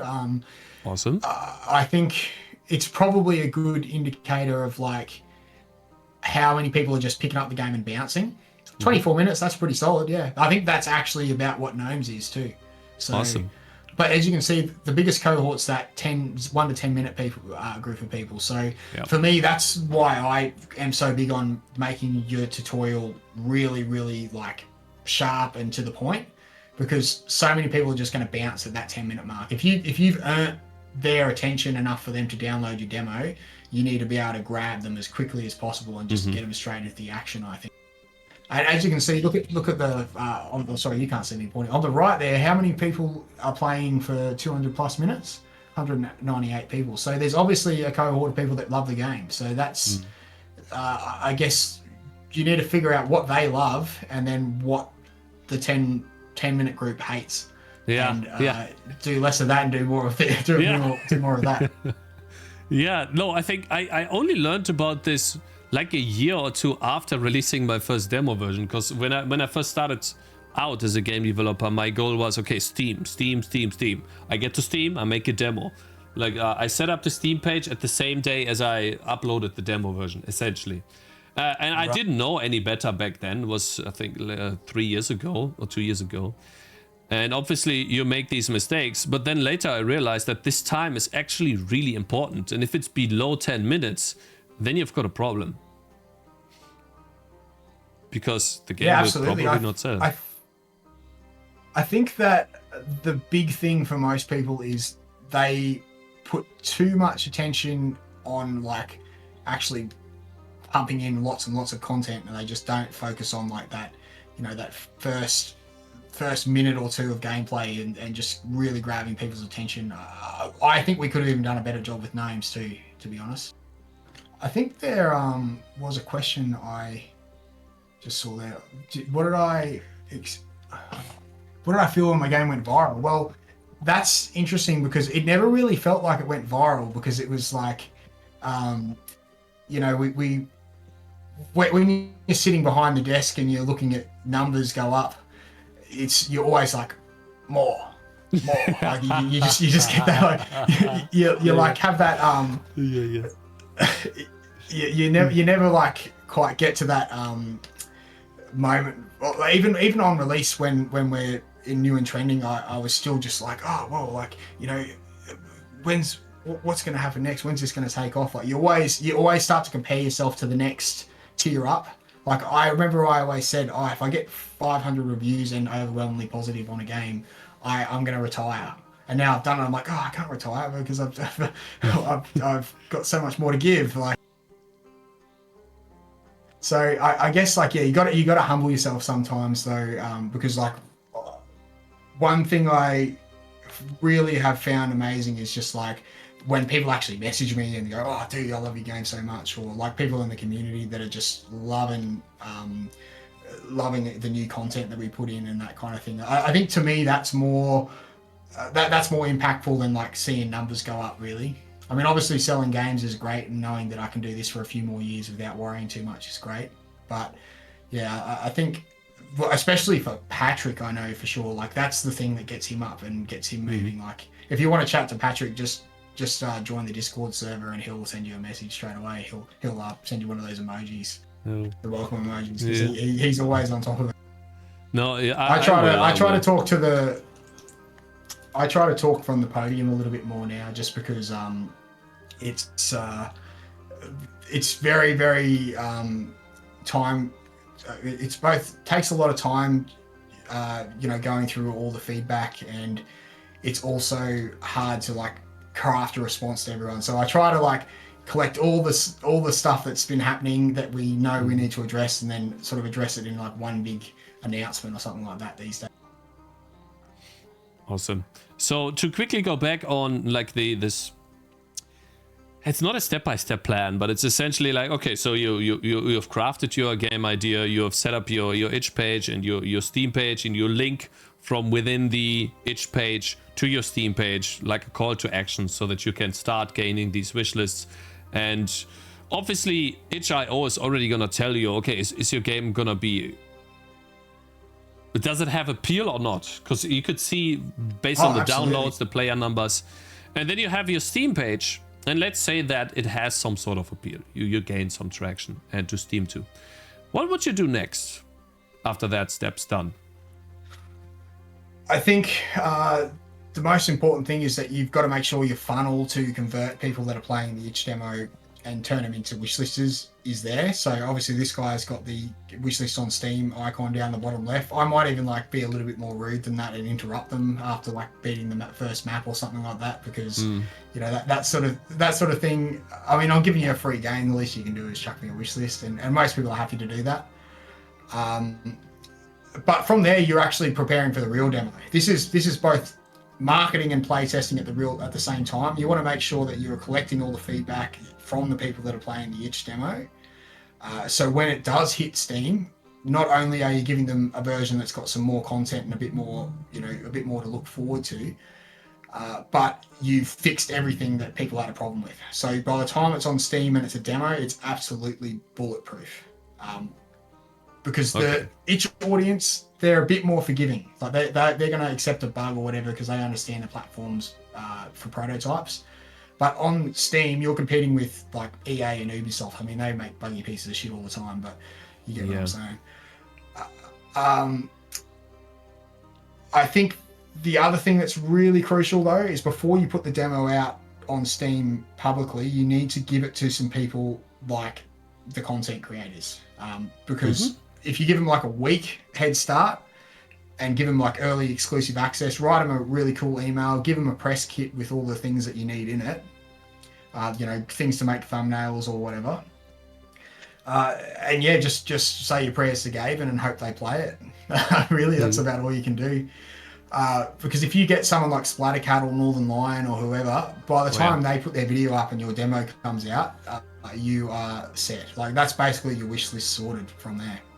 So it's like, to go into specifics, because I'm kind of stupid. You essentially mean, okay, I'll make a key for the demo, I'll send them that key, and then they play that demo. It's already active, it's already uploaded on Steam, but just not the normal people cannot see it yet because it's not been released yet. I use the playtest feature for Steam to do that. Mm-hmm. So the playtesters are playing the same version as the content creators, but you know that it doesn't really matter. Sometimes you'll have some wanker say, "Oh, I'm not playing this. This is a playtest." I'm like, "Oh, whatever, man. Like, I don't need to explain this to you." Yeah. It's like some idiots. But the people that do matter, they know better. So it's fine. They will not understand. Yeah. The only thing that I don't really like about the demo version is, I guess I'm in a unique case. If you ever want to reset the stats, you can't. So let's say you make a groundbreaking feature change in your game, which obviously is not a good thing to do. I know that now, after having done that so many times. Yeah. You can't really tell, since these stats, they only accumulate. So let's say you have a really good demo, then you can't really tell, okay, what's my median playtime now? Yeah, you're right. That is a bit of a problem. I guess that what I do try to think about is, by the time I'm making the game public, I've made most of those decisions already. And there probably isn't really going to be too much that's going to change. Yeah. I know right before we put the Steam demo out, me and Patrick were like nearly going to get in fist fights over what features we're going to go in, because we both had passionate ideas about what it should be. I mean, not literally, but we did have some pretty strong disagreements. But in the end, the decisions that were made were, you know, we won't know how it would have gone the other way, but the decisions that we made paid off. So I can actually give you an example of a game. It was called Megaloot, that had some really, really positive reviews, and the developer post-launch decided to change just a tiny little feature, and then their review score just tanked. Damn. Hey, we talked about that game, yeah. Holy. Yeah, so this game was beloved, and the developer just decided to change one thing about it that he thought was, you know, a bit cheesy, and apparently the players loved it. He didn't check with the players, and, you know, it's too late for him to take it back, really. So I really worry about that all the time as well. So, you know, that's why me and Patrick, when we do make a change, we always try to clear it with each other and maybe test it with some of the core community members just to see how it's received before it goes in. Because once you put it out there, it's very hard to undo it. I mean, really? Okay, I want to understand that, because I feel like I missed something. Let's say I make a patch that sucks, people hate it. Can't I just make another patch and remove it? Or am I just thinking too easily? I haven't been in that situation exactly, so I can't tell you how it would go down, but typically, you know, there's going to be someone, if the game fundamentally changes, someone's not going to be happy about it. Especially if you've got an existing audience. If you've got, you know, if there's no one currently, like, if there's no one currently playing the game, it probably doesn't hurt. But if you've got, you know, a pretty consistent player base, and then you go and change something major, the people that are playing it and are happy about it, you know, there's a very good chance that they may not be stoked about it, unless what I'm talking about here is like nerfing their favorite item, or like, you know, removing a way to cheese something or whatever because you think it makes the game better. What they actually want and what you think they want might not always be the same thing. I feel like if it's not broke, you don't fix it, kind of. Okay, listen to that. Okay, we have the same situation in my game in a way, but yeah, that's a different story. We can talk about that at the end. Let me see here if I missed something on the questions here. We talked about Reddit. I think that's important. We talked about, okay, now you have your demo out on Steam, and then you probably do Next Fest after the demo, and then you'll prepare for launch. That's probably like the normal I've life got cycle. one note for Next Fest, which is that when you plan to release your game, you should do Next Fest as close to your launch date as possible. So the last possible launch date you can choose, if that makes sense. Mm-hmm. So if you're releasing your game in April, do Next Fest in February. February, January, February, March, April. So like that would be 2 months before. Mm-hmm. So yes. Okay, about a 2-month window after Next Fest. Why do you think that? What's the reason for that? Because your game's going to be the furthest down the pipeline. It's going to be the best version of the demo possible. And you're going to have the most content. You're going to have the most polished version of the game. And your game's probably going to get a bit of added attention at that time, and you probably want that closer to launch. Another thing about Next Fest as well, I can't tell you exactly how it works, but games that are already popular or, you know, they have a lot of wish lists, they tend to do better. I'm not exactly sure why. Maybe, okay. Yeah. So that's another thing, I guess. So rather than like doing, I see a lot of people will put their demo up and then they'll go straight into the next Fest that's available, but then they keep their game in development for another year. So I would say do the exact opposite of that. Okay. I mean, the way you're talking about it would lead to the conclusion that, okay, by the time you're putting your game out on itch, you're already very far into development. You have built the systems to a degree where they will not change even if you have people giving you feedback, because you have ironed them out. Oh, look, I would say if you are going to make a change while there's a public demo out, do it while it's the itch demo. Like if the itch demo and the Steam demo are different, I think that's forgivable. But once your Steam demo's out, unless, you know, you have something really egregious that you need to fix, I would probably try and stick to your guns, you know what I mean? I think a lot of these things you should have probably figured it out during playtesting earlier when you were showing it to people from Reddit or, you know, or from itch, like we just said, you know. And that's something you do prior even to the itch demo, probably, right? You give out this playtest to people on Reddit. So to reiterate for those who are interested in this, because it's also for me, let's say we're making a new game and we give ourselves a time budget because we don't have endlessly to make that game. We start building it to a point where we have something playable. Then we ask Reddit to play the game and we give them keys for the full version of the game on Steam, which probably doesn't work when you don't have a Steam page yet, right? You don't want to playtest until you have a Steam page, because it's actually a marketing exercise. Public playtesting I'm talking about here. Yeah. So this is before there's a demo available anywhere. You want to playtest with people from Reddit. You give them playtest keys, which are a separate app to the demo. And that way, you know, they still don't have access to the full game. In saying that, you know, if most of these people that playtest, I would say 80% of them you're probably never going to hear from again, or even at all. But then there's that other 20% that might end up being your super fans kind of thing. So interesting, because we talked about this. We thought actually that you gave out 300 real keys then to those people. No. They were playtest keys. Okay, I see. So, see, guys, so it's not real keys.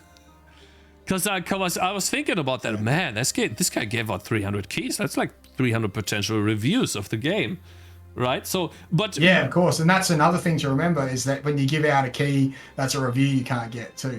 Yeah. Okay, so So basically, you give them the playtest keys. Okay, I get it.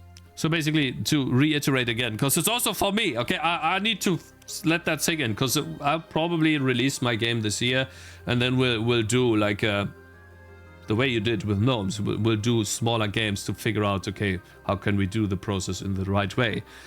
You set up the Steam page while you develop the game, and then as you launch to itch, and maybe even prior, you start making Reddit posts and give them playtest keys to playtest. And then the itch demo is somewhat already stable because of that. And that's when after that, you're ready for the Steam page. And then you move on. That's right. Anytime someone can just click download on your game, it's a release, and you should treat it like one.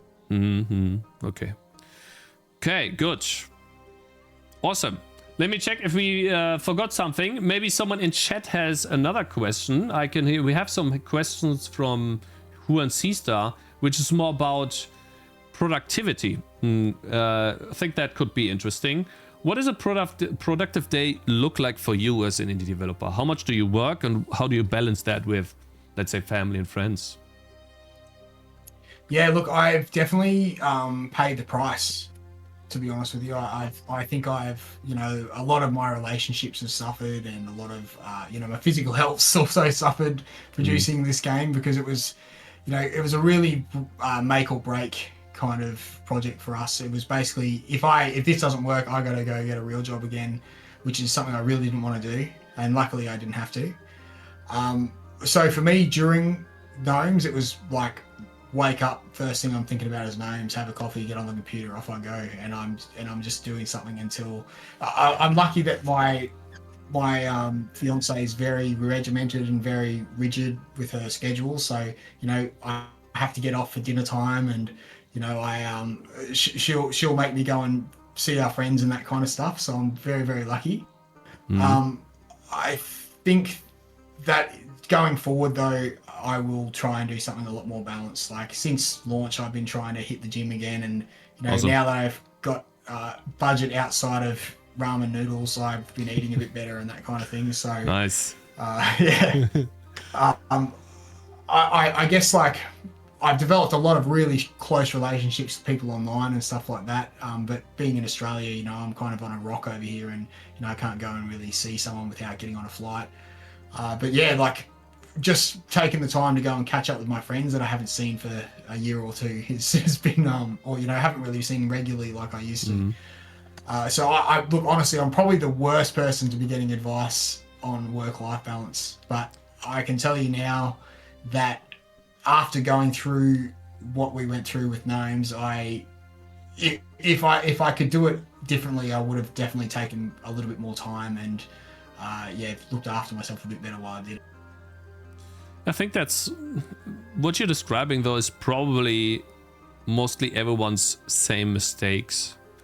Like, as you get into doing something, and you can even, especially when you see success, you're just so excited to keep just doing it until see it to the end. Yeah, that's right.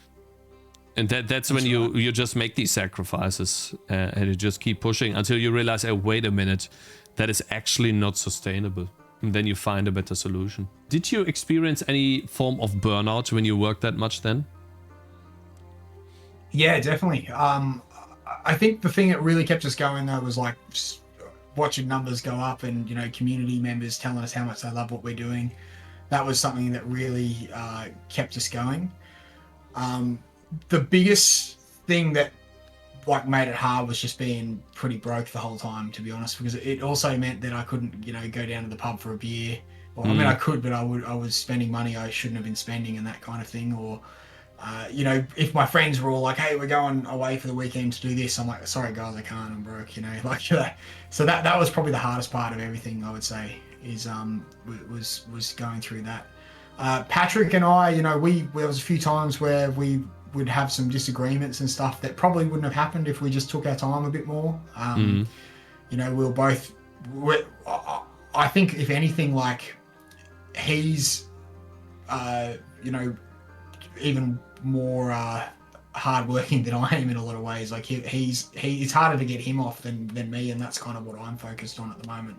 We call it the mana bar, you know, and when the mana bar runs dry, you need to do something to regen the mana, and sometimes that means going and touching some grass or whatever. But yeah, look, it's like Patrick doesn't even take a day off because it's just all he wants to do, and sometimes I have to kick him in the backside and tell him to have a day off. I think that this type of work, it's obviously not sustainable, but it's more sustainable, let's say, that on smaller projects rather than on bigger. Sure. And once you then release, you have this off time where you finally see, oh, wait a minute, we did that stupidly. We should have done it better.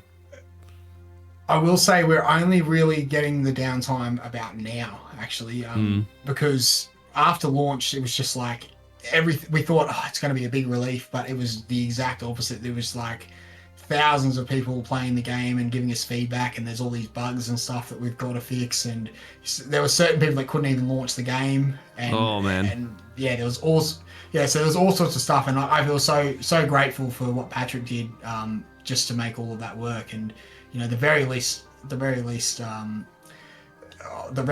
can do is, you know, at least get in there and try and collect all the data for him, so he knows what people are saying, and you know, what he actually does need to do. But now that we've got a bit of downtime, like, I guess like the thing that fixed our burnout was starting to work on something new, funny enough. Like Awesome. being like, it no longer felt like being creative with Gnomes, because we weren't really doing anything new. But now that we're learning a couple of new techniques and we've got to design some new mechanics and that kind of stuff, it's like, oh, it's all exciting and shiny and new again. So I guess, yeah, that's another argument for why you should make small games, is that you don't get stuck on the same thing for years and years. You know what I think it is? As you get closer into development, and I noticed that too, you have developed the systems, you have gotten your feedback, you have changed the game in a way where it fits most of your players' feedback. Now you gotta work on content, which is actually the easy part, but it's also the most repetitive task. So it becomes, I think it just becomes a little dry, because all you're thinking about is, oh, we're making this new enemy or we're making this new map, but it's mostly the same because you've already built it. And I think that's when you start to get bored a bit, and you think about, oh, if I did Noita or whatever project I always wanted to do, let me see how that goes. Yeah. I think that's what it is, actually. Definitely sometimes. For me, the creative and content is actually like the bulk of my work, which is kind of interesting. So for Gnomes, like, we got to work in parallel. Like, Patrick will do all the procedural generation and stuff for the maps, but you know, I've got to create all the assets, and I've got to create all the music and the sounds and everything like that. Together, where we meet is like, we talk about like, oh, what are the mechanics for this new goblin and that kind of thing. I think the first time around, like creating the first 8 maps, it was like, it was just a joy. It was like the part that the 10% that we were just looking forward to. The other 90%, you know, we did it all to get there. But then when it came to creating these newer maps, and you know, we needed to get a content update out there, because you know, we had this opportunity to put a big marketing beat together. We really had to flog ourselves to get there, and like, without like the community support, we would have not made it, I don't think. But yeah, it was definitely a lot harder that time around, for sure. And that was mostly also because of the community support when you're talking about the translations, correct? Oh yes, so the translations, but also just like the people that play the new stuff and told us what they thought of it, and you know, just a constant flow of new people that we've never seen before jumping in and going, holy shit, I found this game and I love it, thanks guys for making it. You know, it's like waking up in the morning and reading some of that stuff's like, you know, it's a pretty good little thing to get out of bed to, I guess. Interesting that, and so I would assume now you would probably use the playtest feature of Steam again for that measure. So you have like your game is out, or your demo is out. You use the playtest to figure out, okay, do you like it? Yes, let's put it on the demo or the release, and that's when you do the big push, right? Definitely. Okay. That was we always have it in parallel. There's always like a playtest version that's got all the new features or whatever's coming out. So we always try to make sure that there's a few people with that at all times, and we always kind of replenish that group of people, because they drop off over time. You know, when someone comes in ranting and raving about how much they love it, we go, hey, do you want to be a playtester and try this new thing? Sure. Give them a key. And, you know, if we do that, you know, for a few people a week, then we constantly have like a fresh group of playtesters that are able to check this kind of thing. Yeah, I've got my cloak of invisibility on again. Oh, damn. I was reading through some of the questions in chat, because it looks like I feel usually torn between showing a prototype too early. I can't find that original question. I guess it's here. I feel like that's an interesting one. I usually feel torn between showing a prototype too early and spending too long on it without knowing if people find it interesting. From your experience, when is the right time to start showing a prototype? So we talked about this a little bit earlier on, about like when you're playtesting with people and watching them directly. So this is a bit different to Reddit playtesting or you know, like just letting it out in the wild and waiting for people to just give you feedback. This is more like you ask someone that you know who you know might like this kind of game to play it. You put it in front of them and you just watch them. And you don't tell them how to play it. You see if they can figure it out. And you sort of take notes and go, oh, what did they assume that certain things would do? Or, you know, how did they try to do certain mechanics? And then from there, you can go back to the drawing board and make like a massive marginal improvement versus just guessing yourself. Because as a developer, you've got like your dev goggles on that are like, you don't actually know what's easy to understand and hard to understand. So that's a really, really big thing, I think. Once you've kind of found the type of player that likes your game, you know, I'm sure if you're making a game that's something you like, I'm sure you've probably got some friends that like it too. The easiest way to know though is if they're still playing your game after you've asked them to play test it. It's probably a good one. And the other thing is, do you enjoy playing your game? One of the things I really loved about making Gnomes was that every time we added something new to the game, it added more fun for us. Like we were the biggest playtesters because we found the game challenging and interesting. Even with all of our developer knowledge, it was still fun for us to play every run because of the randomness and the replayability we added to the game. Awesome. I hope that answered your question, bro. I think it was a good one. Really good question. Because it's mostly the most important part that I learned over these couple of years is the feedback. Because oftentimes you can get around in things that you might want to do, but then you realize, wait, after doing the playtest, these things are actually not important at all, and I've been wasting my time because that's not what the players want. 100%. You'd be so surprised, like what the players just don't care about.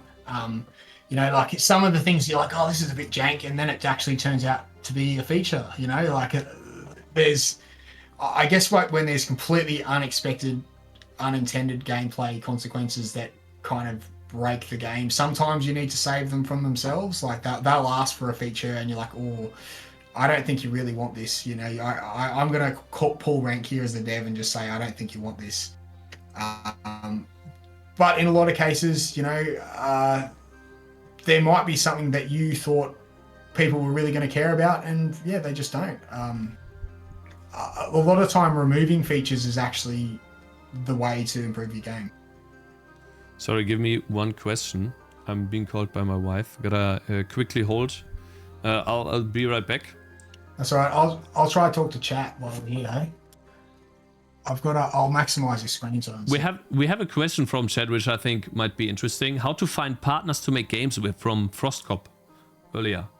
Oh, okay. That's a great question. I can probably answer that while you chat to your wife.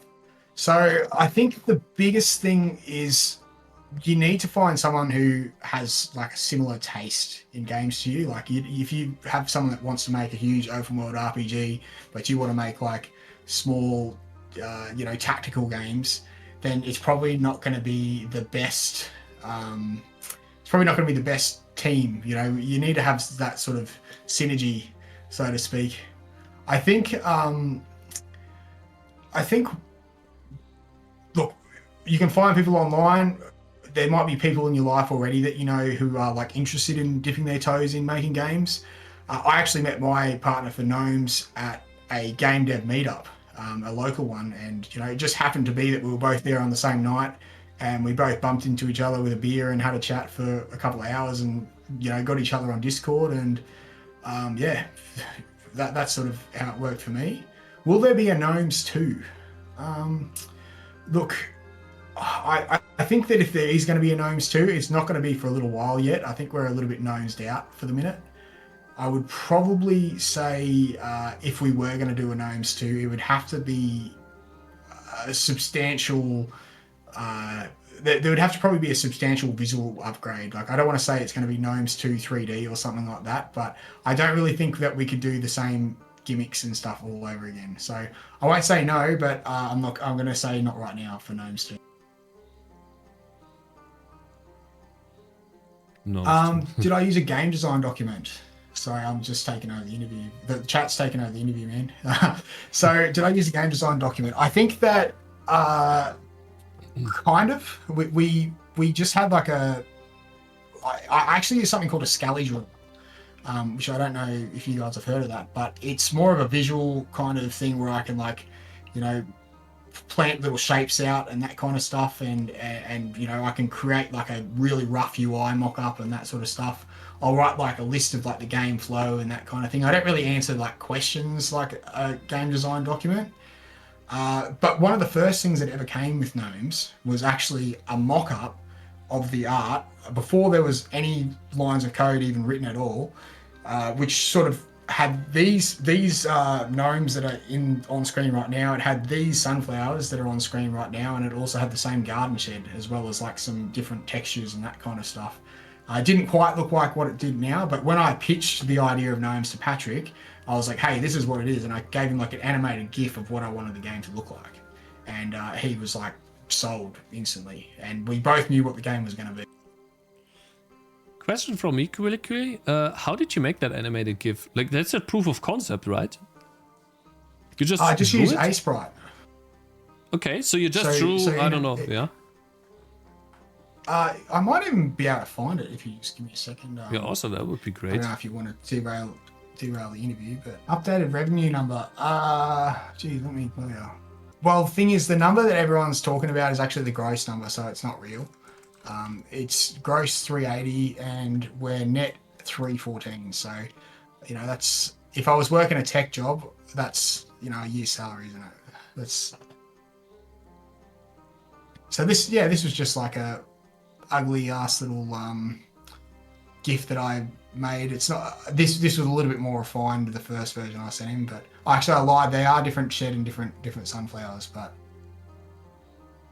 the idea was that they would be statues, but we kind of liked the idea of them being living. And the shotgun gnomes turned into blunderbuss gnomes eventually. So I'll often like do a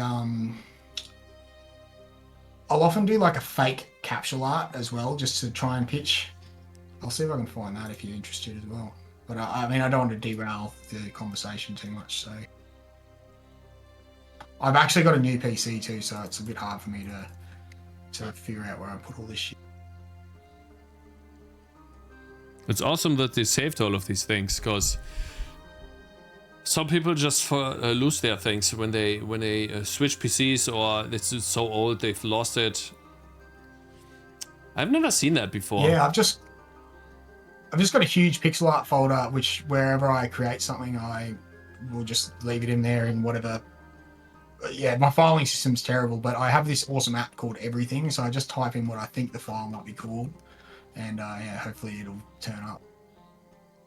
Also, like you said, based on your experience, right? You have 3 years of experience with pixel art, or how long do you have worked with this? So that's actually a cool story. When I was working on Sea of Survivors, we were working on different games, and we like hired an artist for this first concept we did, and it cost us a lot of money. It was like $10,000, and we didn't really even get what we paid for. Wow. And I just said, this game is just too big. We need to make something little, and we ended up with Sea of Survivors. And one night I just went, we're not paying an artist, I'm going to figure this out. Downloaded A-Sprite and just like did a few pixel art tutorials, and I ended up doing like a really rough version of this ship that you see now on screen. It's changed a lot since then. Yeah, this perspective, it kind of made the game, that's the perfect top down, kind of made it a little bit easier to get started, but it quickly led to a lot of limitations, and it made it like, so that I was a lot slower, and I found things a lot more difficult. I definitely wouldn't do this perspective again, but I'm glad I did get started with it, because it made it, the floor of entry was a lot lower. But yeah, there was a lot of help I got from the devs. Like that explosion is all Unity VFX stuff, and like the water's all Unity VFX stuff. Yeah, I was wondering about just that. UI and like, yeah, they did an awesome job with that water, actually. I really did looks like good. that. I mean, there's so many things you don't understand go on unless you don't know them, right? It's a gradient, then it's different particle effects, and it's another particle effect for the water. So many things that go on here. Yeah, I was lucky that the guy who was the lead on this project, despite not being an artist, the way he puts it is he just doesn't have the patience for it. And he's a programmer too, so, you know, anyway, different strokes for different folks. But he actually had some really solid like art theory advice for me, which was like, let's just stick to like an 8 color palette and we'll slowly make it bigger over time. And that's what we did. And that's sort of how we kept everything really consistent and like got an okay. I mean, a lot of people really like this art style. I look back at it now and it's kind of like, you know, listening to the first song you ever recorded, it's like you kind of can't help but cringing a little bit. But I do really think for what this game was, like I'm super proud of how it turned out and what we had and the resources we started with. Like, yeah, I was really stoked with what we managed to do. To be honest, I think the only downside. Thanks, man. I appreciate it. And once again, it's that visceral factor I was telling you about. All the moving parts, like makes it everything on its own. You know, it looks okay, but when you've got the explosions and the coins flying around and you know all the VFX, like it all really adds up. And we're lucky that the standard for the Vampire Survivor like genre was not really set that high. So it made someone like me who just had no idea. It gave us a chance at least. You are right about it not being that high, because the effects look cheap, but when you go into detail about how these effects are actually made, there's a lot of stuff, programming stuff that goes behind this, especially just a small little beam that changes direction. That is a trail of vertices that you need to generate, and there's so much stuff that goes, and then the chest opening, the animation for that, is just so many different effects layered on top of each other. Yeah. And you don't even realize how much goes into this. I can't, now I'm thinking about it, I can't believe how much art actually went into this game. It's like crazy how much art actually went in. I think a big thing that we were talking about earlier is like what the players actually want. And something we did with Sea of Survivors was we didn't really think about what players actually want. We kind of just did what we wanted a bit too much. Or like we'd make too many assumptions about what players want, and we'd add whole features or whatever, and we drop it to radio silence, and then we'd do one other feature that was kind of low effort, and everyone would be stoked about it, you know. Or you know, we added a new boss or something like that, and everyone loved the new boss. So that's the sort of stuff that people wanted. But instead, we kept trying to iterate on features that were already well established, and if anything, it kind of just upset some people. Like if you looked at the reviews, not that you need to look at the reviews, it'll make me nervous, but you'll probably see that there's people complaining about changes that we made to existing content, right? Yeah, sounds familiar. That's great. Let's talk about a different topic, shall we? You had something else that you wanted to show, or did I misinterpret that? I did. I couldn't find it. I'm sorry. I got sidetracked. Okay. It was just like mock-up capsule art. I don't know if you can answer that, Spirit of Steel, about Rusted OpenGL and WebGPU Create. That's probably a question for Patrick. Yeah, I'll make sure Patrick, if you want to chat to him, I'll let him know, and you can. Yeah, I'll have to do a Rust stream before, so I know what Rust is. Oh, great. Yeah, not so much. I don't think it's great. He's an awesome teacher too, so yeah. You know, he might. And maybe he joins and he can backseat me. Yeah. Yeah, I'm sure he'd love that. Let me see. He's a great guy to work with. You answered the question about how to find people, right? I'll probably just rewatch that then, because find that an interesting one, because most people start alone. Go to meetups, join Discord servers, just meet people that are making games, and you'll find people that, I think the biggest thing you've got to do is find people that can do what you can't do, because there's no point in getting another developer if you're already a good developer, right? Yeah, you need to find someone who can do all the pieces you haven't got. Coding Grease saying exactly, working in AAA. Well, okay, yeah, sounds like a smart idea. Okay, guys, type in Gnomes if you want to get another key. Let's see if BiteUL, you're not part of this, right? Aha! This guy entered again, but you're not eligible. Yeah, I'm gonna give you a couple more seconds if you want to get a free key for Gnomes. Bad, yeah. What you gonna do with that key, man? Interesting. Awesome. Let's see. While we wait for some more people to type Gnomes, Let's see. Did we miss any of the questions? Do you feel like we missed something? Farmer has like been spamming questions. Let me see. What did you talk about here? Started with an idea better than... Do you think starting with an idea is better than starting randomly like sandbox versus... Sure. I mean, do you think starting with an idea? Yeah.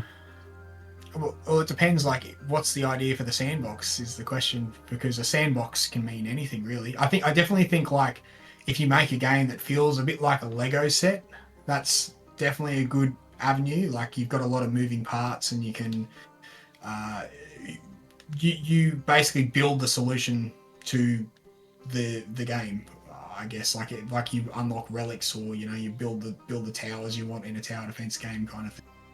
A good like Slay the Spire is a game where it might not be quite literally a Lego set, but you go into the shop and you buy the cards you want and you discard the cards you don't want, and you're sort of building your own little machine to try and beat all 3 floors, right? All right, guys. Yeah. Let's see who's the winner. 69, perfect. Choose a winner. I was always getting these irregulars on my stream, bro. You sure you want? Don't you already have it?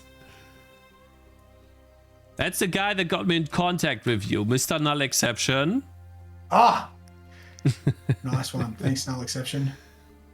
You're not going to give the key to Byte UL, man. This is rigged. Should I choose a different winner? Yeah, it's all good. Reroll. Okay, I'm gonna reroll you guys. Gabriel. Thanks, okay, that awesome. was very gracious. There we go. Let me write you on stream. On Twitch. I'll write you a message on Twitch. Okay, bro? There we go. Awesome. Great interview. Awesome. Glad you like it, guys. Yeah, like if there's any additional questions. Yeah, and thank you very much for doing this. Like on the top of, how do you say that? On a whim, essentially. Wasn't planned at all. I guess so. Just happened. Null Exception just dropped me a DM and said you mentioned the game on stream, and what I do, I emailed you and said, hey, do you want to chat, man? And off we went. We were actually meant to chat on Friday night, but when you got back to me, I was at the pub having dinner with my fiance, and I ended up sending you a message. Hey man, I think I'm a little bit too drunk for this. So next week. And so here we are. So I'm glad that's how it worked. I mean, it was a Friday evening, right? So totally normal. Yeah, I ended up singing karaoke and everything. It was wild. Cakez, you did not ask my questions. It made me sad. Okay, what did you ask? Question. Do you write spaghetti code? Okay, you banned actually 5 minutes. This is it's not. Oh. It's about making games, man. Okay, we don't care about the code. I mean, you could touch on that's it. Right. Yeah, Does it exactly. Work? See, players can't code, most of them, so it's all good.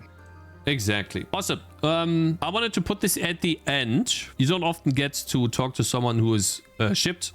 I would call it 2 successful games, because most people that ship games to Steam don't even get to 10 reviews, which we talked about this earlier. I think that could have been figured out here on your demo, at the least.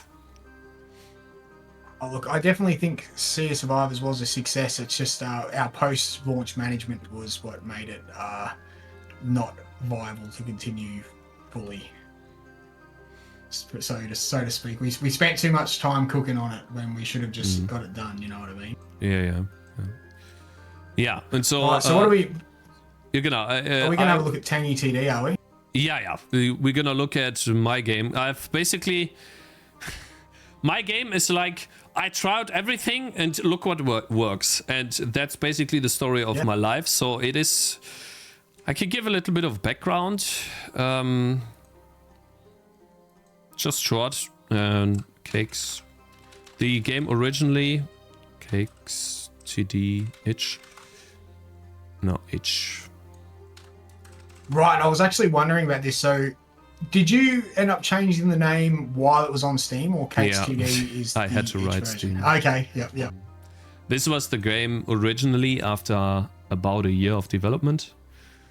and it looks vastly different from what it is now. Let me open it up on Steam actually. How did it perform when it was on itch? Not that I mean, I think I can show that, right? It's not that problematic. Like you can go to your you can go to your dashboard. Yeah, just have stats. The analytics for that here. I wonder if people have paid for it too. Nice. Yeah, a couple. Like I think it was also because I was streaming though. I don't think this would happen Gotcha. a lot. I don't even know. Like it's gotta be 2023. First things first, it's gotten way more downloads than Gnomes does on itch, so you've got. But it's also over multiple years. Yeah, sure. Yeah. And let me see here. I'll try to figure out how to use this thing because it's actually really annoying. I mean, that's essentially what it looked like over the course of a year. It's like 700 downloads and a couple of... And Gnomes has an itch page too? Really? Kind of. I put a demo itch page up and just no one ever downloaded it. So it's actually got all the old art. It's like a really old cooked version of the game. You have to download the zip. Because we didn't actually have, we didn't have the browser capacity the browser capabilities. Oh, smart. But the main thing is that it links to the Steam page. So yeah, that's right. Call to actions, link everything to the funnel. Everything in the funnel should be going to your Steam page. Yeah, well, look, I actually did a little bit of a look at Tangy earlier. I'm still sitting here like a headless zombie too, in case everyone wants to. Oh yeah, wait. Should be better now. Yeah, awesome. So, I think what's gone wrong, you already know about it. So I'm not going to tell you. I'm not going to tell you what what your page looks like right now. You've got multiple biomes in your screenshots. They all look nice. Your art styles, you've like leveled it up from the itch demo. You've got great capsule art. I think the easiest thing you could do right this minute to improve your odds would be change your tags up, because you've got some like very top level tags like action and strategy, which are like huge pools of games where you're not really going to stand a chance. If you're a AAA game, maybe that would count, but I would like sooner focus on some more niche tags. I haven't got a list of tags in front of me, but maybe we can do it together. Maybe we could jump on the tag wizard and have a look. What do you reckon? Sure. So this is something I do pretty regularly. I update my tags pretty frequently because, it's nice to sort of like just try out different things and see what's working, I think. Do you change these too? These keywords? Nah, I don't really bother with those. Okay. I don't even know if that does anything. Okay. Let me see here. Where is it? Here. Tag my title. Yeah, there you go. Cool. What I noticed... So there's a few tag... Yeah. So what I noticed is... I don't know if that has anything to do with this, but the impressions for my tags have basically almost drilled down to 0 over the course of 2 years on Steam. And it's a bit odd. I've posted it once. I don't know if I can find it on Discord, but essentially my impression graph from Steam is not stable anymore, but it's like actually completely gone down over time, which is kind of sucks. Gotta be honest here. Yeah. Look, so I was just looking at some other games and Thronefall's music started playing because I thought Thronefall would definitely have a couple of tags that would be worth pinching. I would probably look. I don't think I'd give you base building, but maybe you could. What do I use for Gnomes? I normally just skip through to the last page and then so you just go click next and oh god, yeah, it lags sometimes, this page, and you keep going until it asks you, are you sure about these tags, and then you decide on your own, right? I think that tactical is actually a really solid tag, but strategy 2D might be all a little bit. 2D is like too general. I think, and you're also covering that with pixel art as well. Like, I see. What else could we look at? Have you got roguelite? Think I have. Like we search for additional roguelite, right? No, we don't. Should I keep it? Like add it? Yeah, I reckon. Yeah, I reckon add that. you know what actually I do see people do quite often is games that are kind of very, very, very borderline roguelike deck builder. They put that in as a tag too. I actually tried it out for Gnomes as well. Deck builder? And it did work. Yeah, that's right. Deck builder. That's funny. Geez, what? I'd probably add something like replay value is a good one. I might even say economy is a good one as well. So what we want to do is we want to try and break this down to like very niche tags rather than like the big tags. I don't know if you could quite call what you've got base building, but there's definitely some economy elements for sure. Right, economy.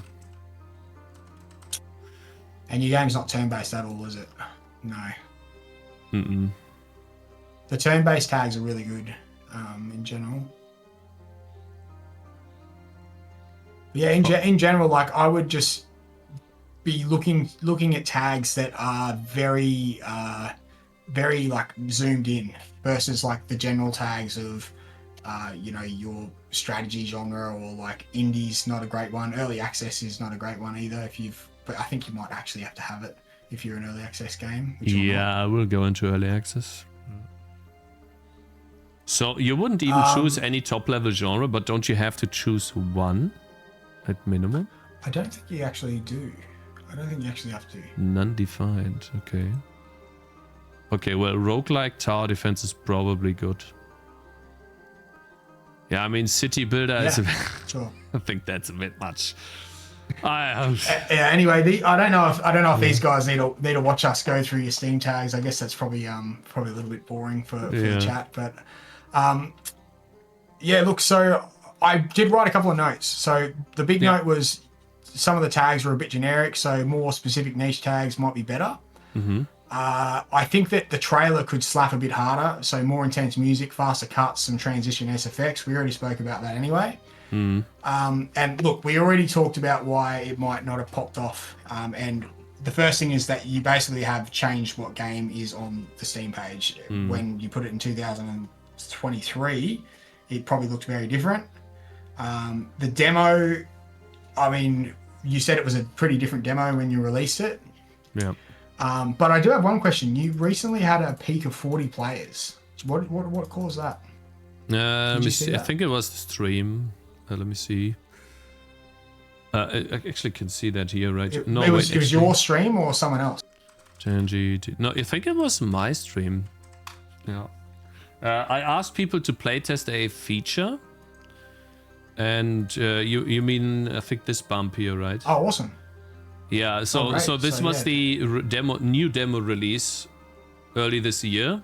The first one after 2 years. And then I put it on private again. Made changes according to the feedback. Oh, okay. And so basically, what you described as the playtest, I used the demo for. Yeah, okay. That's fair enough. Look, the truth is that when you released this demo, the meta was very different to what it is now. The meta actually changed, like it might have even been this year, which I was talking about earlier, how there's now trending free. There's also now like the separate demo pages as well, where you can get reviews and stuff like that. I don't know if that's going to really help you at this point. But I guess the best thing we can do is like, let's take stock. Are you happy to tell me how many wish lists you got? Yeah, let me see. I think it's 1,400. 1,400. So not much. It's definitely gone up this year. I managed to only have 700 after 2 years, so that's actually it's even worse. It's 1,200. So I have gained 500-600 this year, maybe a bit more, but not much. So it's not looking too great. 1,400 is you're about you're probably around about 20% to where you need to be. You probably, before Steam will put you in popular upcoming, you need about 7,000 to get actually put in the algo. So you've got to ask yourself, am I going to be able to get 7,000 wish lists before I launch? And I mean, if the answer is no, then I guess we might as well just have one last swing and do like a big marketing blast and email all the creators before we put it out and hope that Splattercat picks it up a couple of weeks earlier. And we might still get there. We don't know. The other thing is you've got Next Fest up your sleeve, I believe. Is that correct? Yep. Okay, so that's your other big marketing beat. My idea is to combine the Splattercat, so the YouTuber emails, with the Steam Next Fest and a demo page release. Like, basically do a huge push for that Steam Next Fest, and do as much marketing plus posts and everything that leads up to it. And then, depending on the outcome of that, either it is successful or not. And if it's not, then I need to wrap it up, finish it, and start again. That's the idea. So here's the good thing about Steam is that you could very well like release a very similar game to this in a short amount of time and do everything right as far as the Steam algo goes and like have a different result, I feel. Because I played the demo and like it was very tight, and you know there was some pretty cool little features there with like being able to upgrade each individual dude with whatever weapon you wanted and having the shop and everything like that. And then of course like they did have like the placement element too. So I was gonna ask. That was an idea, but usually what you can do, and I guess I need to pull, but it was a test over the weekend to gather some feedback, but essentially the placement idea didn't really do too hot, and it's free placement. Essentially, you can decide to place anywhere. So like in Bloons, essentially. I wonder if it builds now. Jeez, but chats. Oh, chat, you guys, come on, be polite. So look, the reality is like, if we are going to get 7,000, it's probably going to be if you get picked up by a big creator, and it's probably going to be with help from Next Fest as well. So those are your two levers. So I'd really be pointing everything towards that. And then I think, you know, if it doesn't happen, you can probably make a pretty similar game, maybe try a different theme or something like that. It seems like, you know, you've got the solid foundation for a tower defense game. Thank you. The reality is, like, getting those beats that we were talking about earlier in order, we can compress the whole 2-3 year cycle down to 6 or 12 months or less. Right? We can. So if I were to, I would probably put humans in instead of oranges. Humans? I don't know yet. But probably. I think like, rather than just human, like, you got to think a bit more like down another path. Like, are they Vikings? Are they pirates? Are they, you know, like go the next step deeper into the theme if they're humans? Like humans are like, I suppose, part of a theme, but I would definitely like think about what do you get excited about? Like what TV shows and stuff do you watch? And, you know, like what movies do you like? Or what are the things that get you pumped? Vikings. Yeah, dude. I like medieval stuff. I would love to make a book. Yeah. Man, me too. I love.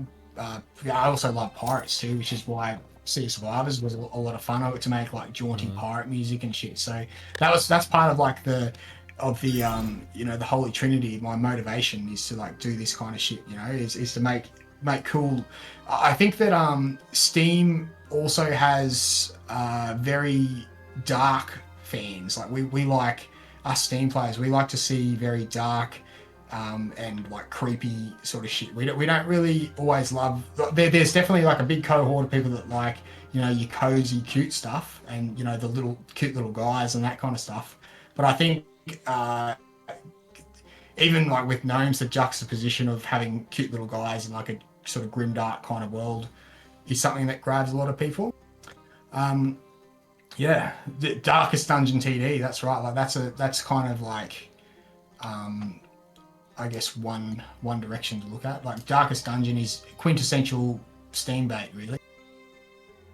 So what you're saying is literally use the name Darkest Dungeon TD. Isn't that a trademark issue?